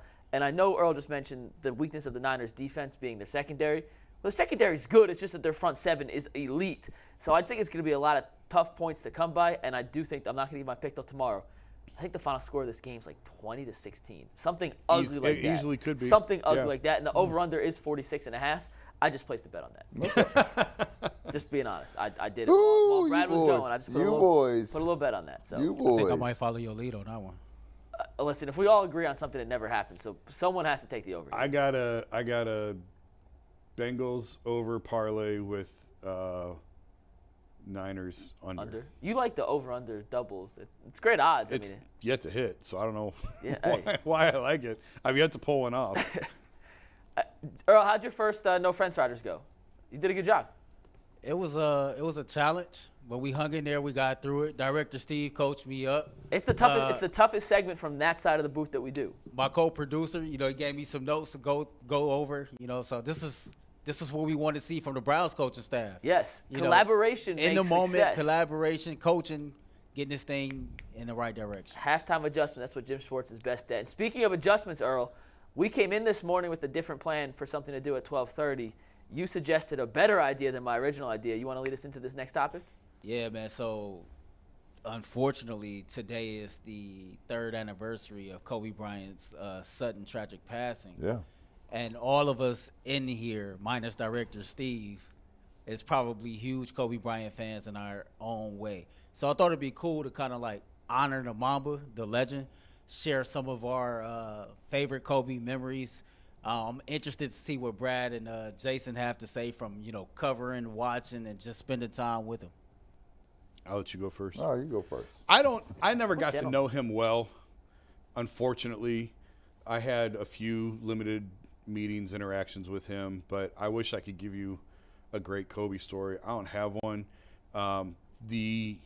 His last trip to Cleveland was memorable for me just in the way that he commanded the room. He did a pregame, like a formal pregame sit down with everyone, with us, and just his reflections on LeBron and Kyrie. Obviously, that was in the height of the Cavs championship window, and how he said, like, you need an agitator. You need someone who will disrupt the room at times.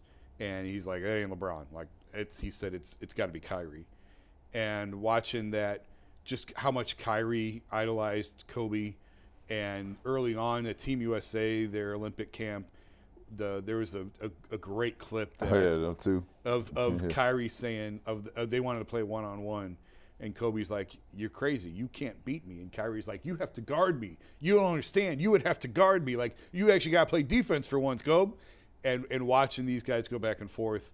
So obviously just a tremendous talent, a terrific player, someone I absolutely loved watching. LeBron said one of his greatest regrets of his career is never playing in the finals against Kobe. They had 2 chances, and the Cavs didn't get there, and they missed. In 2008, they lost to Boston. And in 10, I think, didn't Lakers go to the finals in 10? And the Cavs didn't get there. And so that's, we never got that great Jordan Bird type matchup with Kobe and LeBron in a finals, unfortunately. And that's on the list of LeBron's regrets in his career. He's not going to have many, but that's going to be one of them. Right. Well, like Jason, Kobe's much younger than I, but living through guys that played with him and hearing the stories. The one thing I can say about him, he was a tremendous competitor, just a tremendous competitor, and you could see it come across in any highlight they put together. I mean, he was there. He was here.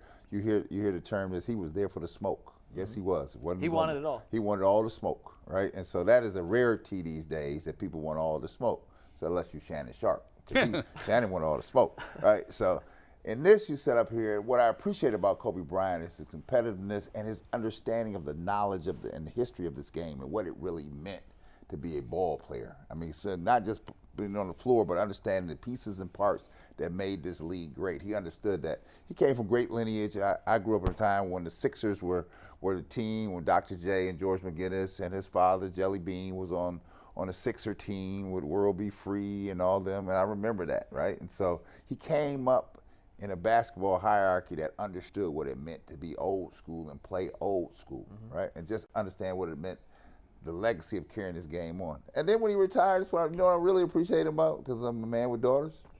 Yeah. He took an affinity into women's basketball. Yep. And not just an affinity to watching it, being a part of it, trying to make it grow, starting out with young kids, developing young girl basketball players, and trying to be an impact on that, and transitioning from the men's side. He was slowly transitioning to the women's side. Yeah. Which is part of why the game is what it is today. I was at the gym the other day. I told somebody the other day. I said this.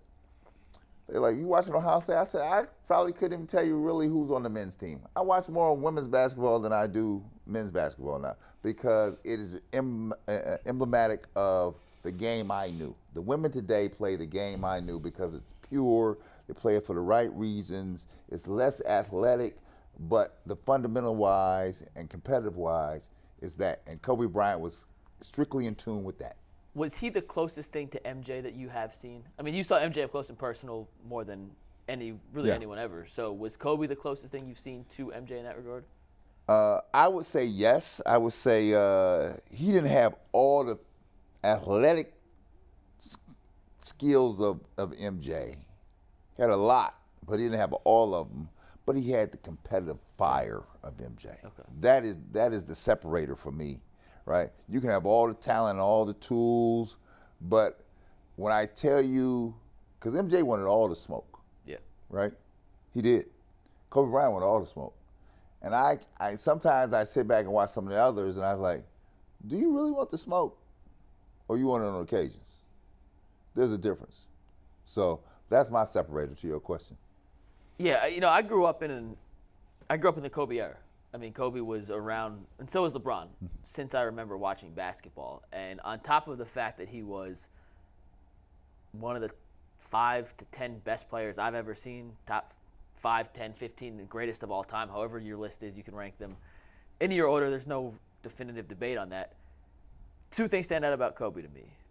A, the fact that Mamba mentality is now a common phrase in every situation, not just in the sports world. But we go upstairs and work, and Earl said it this morning. Earl goes, I wake up every day with Mamba mentality. Like, I'm attacking every day like it's my last, and I'm going to make the absolute best out of the situation. And we were talking about producing and making graphics that day, and he's like, I got the Mamba mentality to make this the best graphic humanly possible. That translates to the business world.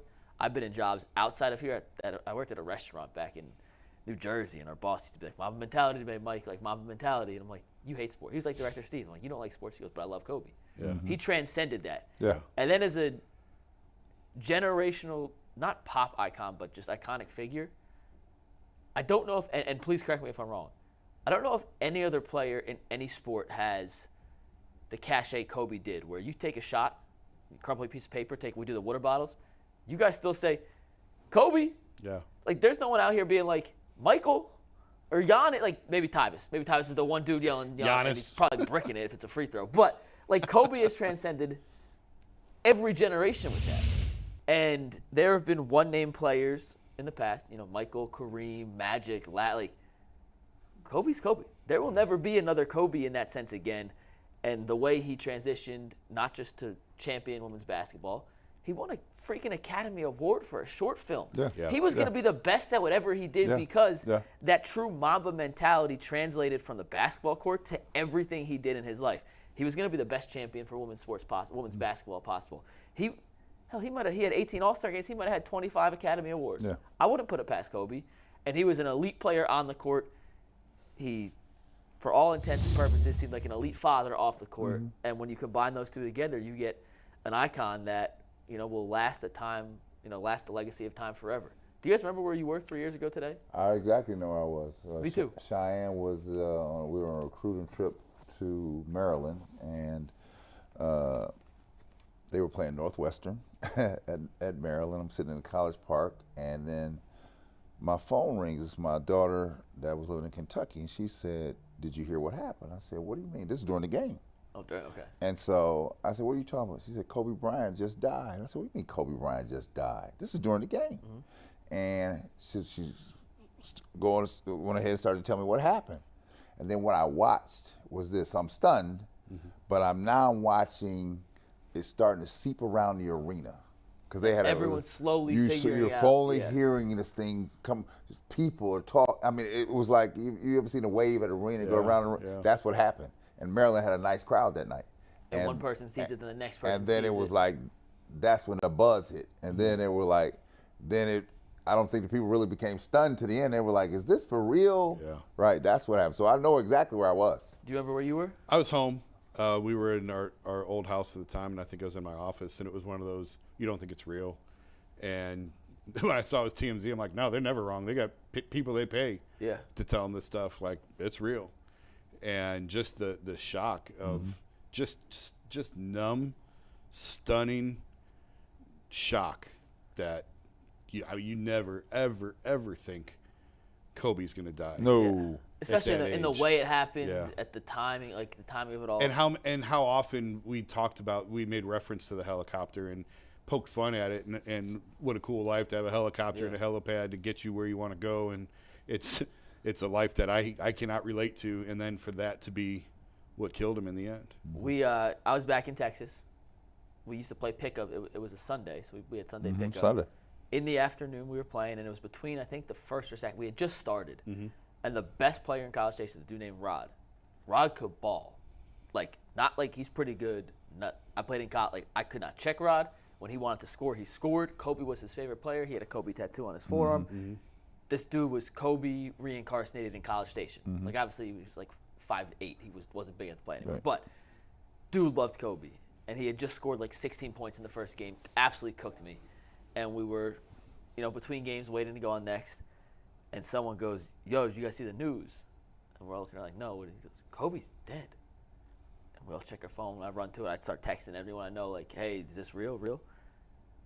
We sat there in silence for about an hour in the gym. Yeah. And people were breaking down in tears, and it's in that moment that you kind of realize someone who you've never met can have that much of an impact on your life. And it sucks. My reaction to anything serious is I laugh. I can't help it. It's a serious character flaw about me. It's like I'm not laughing at the death. It's just my reaction to serious situations. And everyone else is like breaking down, and I'm trying to keep a serious face here. And I felt terrible because then everyone's looking at me like I'm a jerk for just how I react. But people were crying in his gym for Kobe, who they've never met, and it's his impact that I don't think will ever be washed off. Well, it's not just the impact. You have to realize what happened, Mikey. What happened was you watched a 17-year-old basically grow up in front of your eyes. Yeah. Everybody watched it. You didn't know him, but you knew him. You cheered for him because here he is. He's out in L.A. trying to make the most of it, right? Because he was just freewheeling it at first, right? He was the kid with the afro that was just freewheeling it with Shaq. And then through all his trials and tribulations, right? And then his ups and downs, he was just a person trying to get better. But you watched him. He was a person, like you go out to L.A., people feel in L.A. like he was a part of their family because they watched him grow up. So you watch 18 years of this, right? You know this person. You feel like you know him. Yeah. And then, wow, here it is. Day you wake up and he's gone? Yeah. And with no warning. And then you tell me it's a helicopter accident. I mean, they're flying, because the first thing people were saying, why are you flying a helicopter in a fog? Yeah. Why is the thing even lifted off? Yeah. Because if you've ever been to LA, you know what that fog looks like. Yeah. It's tough, right? And it's tough, so I can understand why they didn't see the mountain. Right? That's the problem. The way you lost him. Yeah. It was not supposed to happen like that. Earl? Yeah, man, tough conversation. I kind of echo everybody else. I grew up with Kobe. I was raised in the Kobe Bryant era. And I remember sitting at home, I was playing Madden with my friends. We was doing the whole franchise mode. And all of a sudden, we started getting these different alerts about, Kobe had tragically died in this helicopter crash. And me and my dudes, man, we are like real goofy, real silly. I have never seen or heard so many grown men sobbing and crying just in silence like that. And Jason, what I thought about was, LeBron had just passed Kobe for third all-time on the all-time scoring list. Like the night before. The night before. Yeah. So there was a lot of montages of Kobe going on, interviews of Kobe's going on. And Kobe had just tweeted probably like 6 or 7 hours before his death, congratulate LeBron on moving into third. And so for him to be gone so suddenly and the way that he left here, I told them earlier, it almost felt like when Michael Jackson passed away. Because his impact across this entire country, both professionally and when it came to sports, it was different. Kobe was a person that, I say all the time, be great, but being great comes with a price. He was always willing to pay that price. Yeah. Well, and here's the other thing: is a person, the humanitarian side of this. There was a wake and ripple left in the water of this, right? He was a man that had kids, a family. Yeah. They saw him in the morning. They saw him and his daughter in the morning leave the place. And a parent, I can only relate to it as a parent, not to see your people come back. Yep. Right? You had to feel for that. If you had any humanity in you, you had to feel for that, right? No matter what you thought, right? You had to feel for it because it's something you wouldn't wish on your worst enemy because it's just tragic. And there was I think 8 other people that passed in the plane crash. And it's not just Kobe and Gigi who remember on this day. It's the other 8 who had families. They were children and parents involved. So, our thoughts and prayers. And he was just trying to do the right thing. Like, listen, we might as well jump on the helicopter and get over here to the thing. Clear day, up and down. That's what it is. Last thing with Kobe, then we'll move on real quick. But did you guys see the Redeem Team documentary on Netflix that came out earlier this year, or I guess last year? I started to watch it. I don't think I finished. There are some phenomenal Kobe moments in that have never been seen before. and it was the 2008 Olympics because they lost in 04 to Argentina. Yeah, so 08. Some awesome and there's a lot of LeBron Kobe interaction in that. It's on Netflix. Highly recommend it. To just remind you of some of the interactions that these players had. To see Kobe in 2008 when he was back in, peak Kobe and stuff that you've never seen Kobe say before. He says in this, and it's really good. And it reminded me of how freaking awesome Kobe was when he was with us. What's up? All right, last thing before we move on. We're talking Cavs next too, so. Everybody's favorite Kobe Bryant moment. I got plenty, but the first thing that just popped in my head is that overtime? Is that overtime? No, that's his legacy is overtime. Okay. We talking moment right now. It's plenty that pop in my head, but the first one I thought about was the no flinch. When Doug Christie tried to get him to flinch with the ball, he showed, man, he had ice water in his veins. He ain't scared of him. Favorite Kobe moment. This is recency bias. I just saw this on Twitter this morning. But do you remember the ESPN commercial where Jalen Rose walks into the bar and Kobe's sitting at a table by himself? He's like, "What's up, Jalen?" And the waiter goes, "What are you drinking?" And Kobe goes, "I'll have a martini with 81 olives, please." And then Jalen just laughs. Y'all seen that commercial? No, I don't remember it. I'll say it was awesome. I literally saw it this morning, and I was like, you know what? That's an all-time Kobe moment. And shout out Jalen Rose for playing along with that too. But that was a great Kobe moment.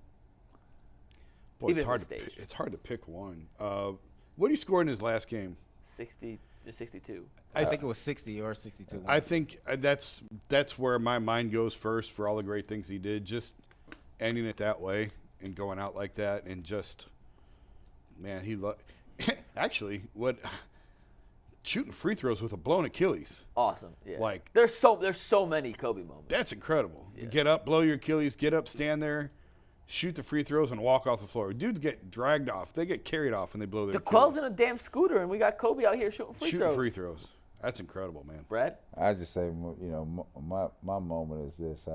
I just remember the kid with the afro, right? And when he was with Shaq, right? The alley-oop? And the alley-oop to Shaq. But he was just a kid that was just playing, right? I don't think he even really knew what it was, right? He was just, I just love to play. That's the thing I remember about him.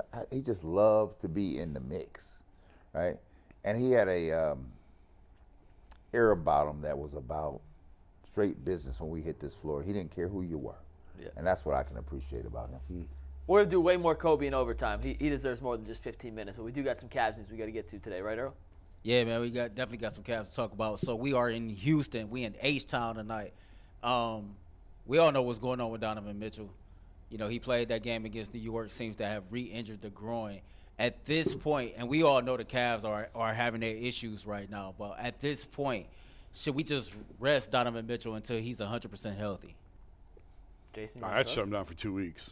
I wouldn't have brought him back the first time. Yeah, right? yeah. And I understand. Here, the player is going to be the person that always tells you, "I'm feeling good. Right. I'm ready to go." Right.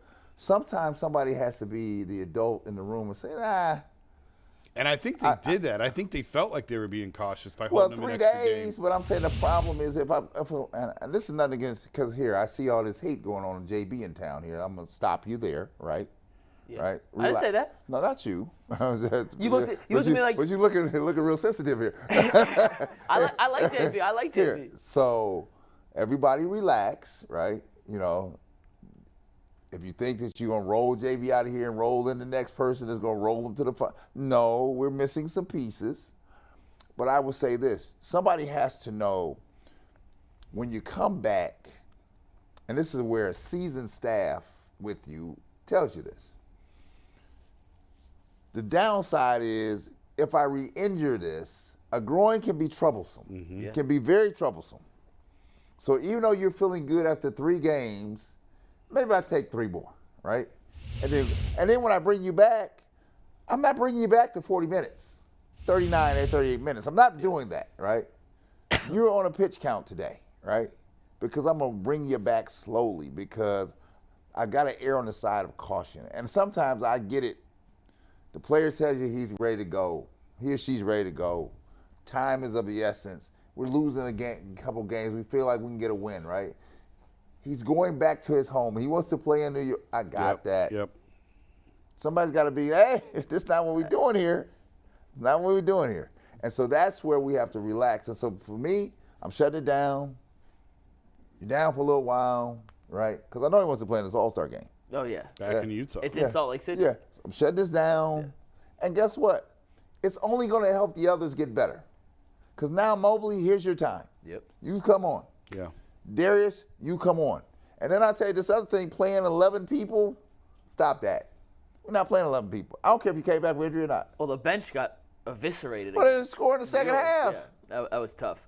There are very few similarities between myself and Donovan Mitchell. Like, very, very few. There are two. We both have played basketball at least once. We both have strained our groin playing basketball.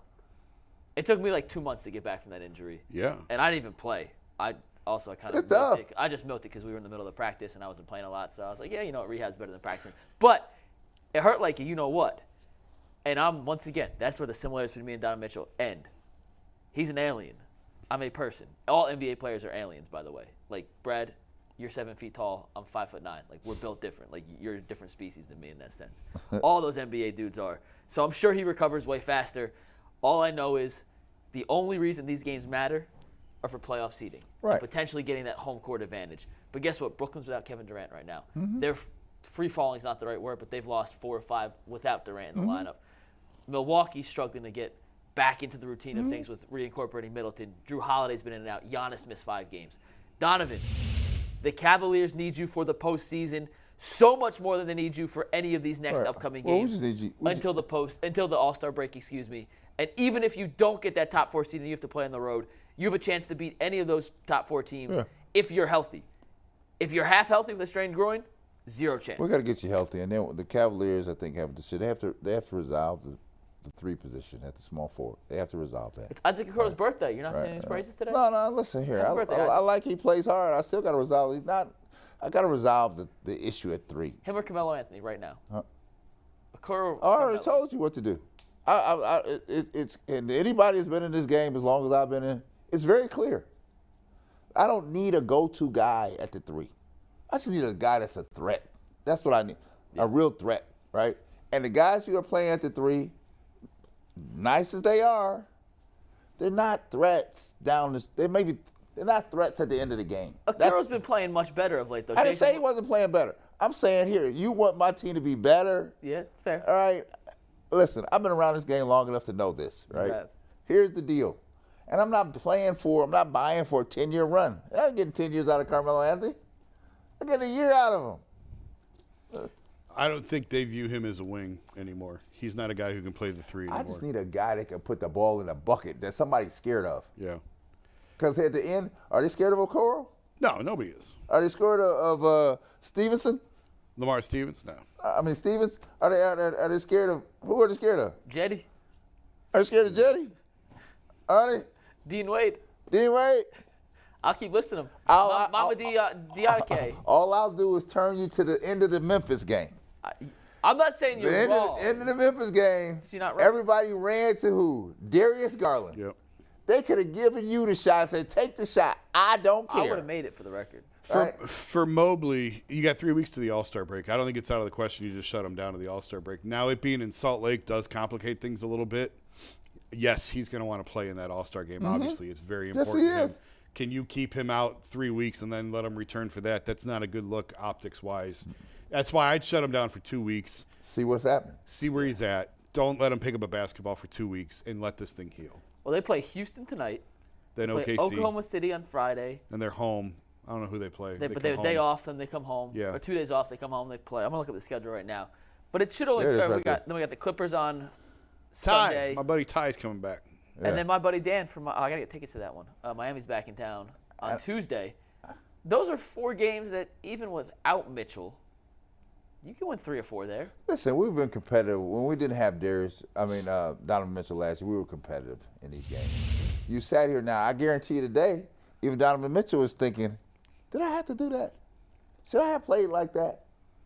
Well, if it wasn't in New York, I don't think he played. I have to imagine it was bothering him until the last 5 seconds. Yeah. It was probably fourth quarter. You know what I mean? And he's trying to ignore it. He's trying to play through it. And then at the end. Because when he went down the lane on the last play, he didn't have any hop on it. Right. He didn't have any push on it. Right. No. Right. He said he went for the dunk. If you look at the side angle of that. Yeah, you didn't. He was about to get rim stuffed. Even if he got fouled, by the way. Did you guys see the 2-minute warning before it came out? They said he got fouled on that, but it was not going to end pretty. So everybody has to think longevity here. What are we doing in the best interest, right? And so here's the story. And plus, the downtime, it gives the others a chance to get better. Yeah. Right? I need Mobley. I don't need you to be the 38-point guy every day. Be the 18. But I need you to play with that energy and effort that you gave me in the 38. Yeah. Now, right? I need that on a consistent basis. It's not gonna always translate to 38 points. Yeah. But you have so much more to give. And the other thing I tell people, stop trying to make him more than he is, right? Mobley? Yes. Just do what you do best. So we talked earlier real quick, Brad, and I want Jason to start with this. I want you to rebuke it. We all think there's an extra level to what Myles Garrett has to offer, even though we've seen an elite defensive player in Myles Garrett. You are convinced there's a next level for Evan Mobley. 100%. Brad, you don't necessarily agree with that. But I want Jason to start, then we'll let Brad review. When we were talking about this the other day, Kevin Durant's name came up as the comp, and I didn't say it in the moment, but I don't think that's a fair comp for Evan. It's not. I think it's Chris Bosh and Anthony Davis. Yeah. That's what I'm looking for out of Evan, more so than Kevin Durant. That's who I think. Bosh, maybe it's the left-handed bias, but the way he can defend, and I do think Evan will get there as a three-point shooter. It's not there yet. It's not coming as fast as I think they had hoped it would, but I do think he'll get there. I think it's in there to get it out of him. And if he turns into Chris Bosh, I'll take that every time. Well, is that a more fair comparison in your mind? I think the comparison is not quite. He's a mixture of Bosh and Anthony Davis. Bosh can score better than Evan Mobley can. Right now. No. There's a basic skill set, Jason, that is not going to change. He can score better than Evan Mobley, right? I think Evan Mobley is more defensively athletic than Bosh, right? And I just think there's a zone in here where he is. This is who he is. He's not Durant. Stop telling him to bring the ball up. What are you? I'm not telling him. No, but I'm just saying you see it. And everybody here. You can get better at it, but that's not your bread and butter. Your bread and butter is in this paint here. This is where your bread and butter is. Defensively, I like when you're on the glass, you're grabbing. If I can go to you in the post, mid-range, you kill somebody like that. Kevin McHale used to kill people, right? He wasn't trying out there doing all this other stuff. He's like, I'm killing you with this. Yeah. This is where I'm killing. This is where I'm getting all this money made right here. Now, Evan Mobley, the good side is he's only in his second year. He's got a lot of bandwidth here. Is he 21 yet? Is he still 20? I don't know. I'd have to look. He's right in that. I think he might have just turned 21. I'll have to look. He's got the greatest upside here. Yeah. But I'm going to just tell you, you can ruin somebody trying to make them something that they're not. Yeah. Instead of developing what you have. No, that's valid. It's valid. And I do think we all want to see more from Mobley. Yes.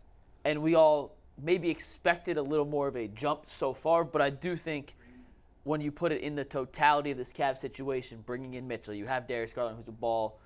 He's not a shoot-first point guard, but he's a guy that needs the ball in his hands to be successful. He's a good spot-up shooter. But then also you have Jared Allen, who's taking part of the pick and roll. So those lobs that some of these centers get 15 times a game, like you look at Dallas, for example, those bigs aren't scoring in the post. They're getting easy dump-offs from Luka. There's two of them on Cleveland to split that production from. So let me tell you what I see from Mobley, right? What I want to see out of Mobley is him to be more greedy, right? Yeah. When I say greedy, it's this. You demand your space here. You demand they recognize you're here. If you go to the post and you don't drop that ball to me in the post, it's going to be a problem. It's going to be a problem. Drop that ball to me, right? Because I'm going to drop it to you when you're on the wing and you open, right? So be more demanding. You have to demand. That's exactly what Darius said the other after his 38-point game. Darius said, I want him to be mad if he didn't get 15 shots. He has to be greedy. Yeah. But Jason, I don't think anybody has ever told him he has to be greedy. Because this is not high school. The thing about the pros is just this. I don't know if we're about to end here. The thing about the pros is this. It is an antithesis of what college and high school was, right? Yeah. We play together. We share the basketball. That's how it works. When you get to the pros, and it took me years to figure out, and by the time I figured out, it was too late. Yeah. That's not how you play in this league. That's the key to what you said, though. You did learn. It took a while, but you did learn. We got to hope Mobley learns a little faster than Brad. Jason, this is your first time ever, 4 days in a row on UCSS. Are you sick of us yet? I'm out of water. I'm parched. I need another water. Earl, phenomenal job back there. Brad, yes. Way to kill it today. Way to be our veteran presence. I think I don't know if you got 82 up, but you certainly got your shot attempts. I got my attempts. Tomorrow, I'm happy. Albert Breer makes his UCSS debut. I'm Maryland Terrapin happy. That's how happy I am. For the win. And he made it. Genuinely, you didn't say Kobe, though, so didn't count. It was underhand. Nah. Hey, great show. Tomorrow's Friday. Albert Breer. Hopefully, G. Bush, Adam the Bull, Jay are back. If not, yeah, I'm done. You don't it's the Ghostbusters squad. I'm done. We'll make it work again. Earl Anthony, great job. Director Street, great job. Overtime, Kobe's legacy. We'll see you in a few minutes. We out. Good show.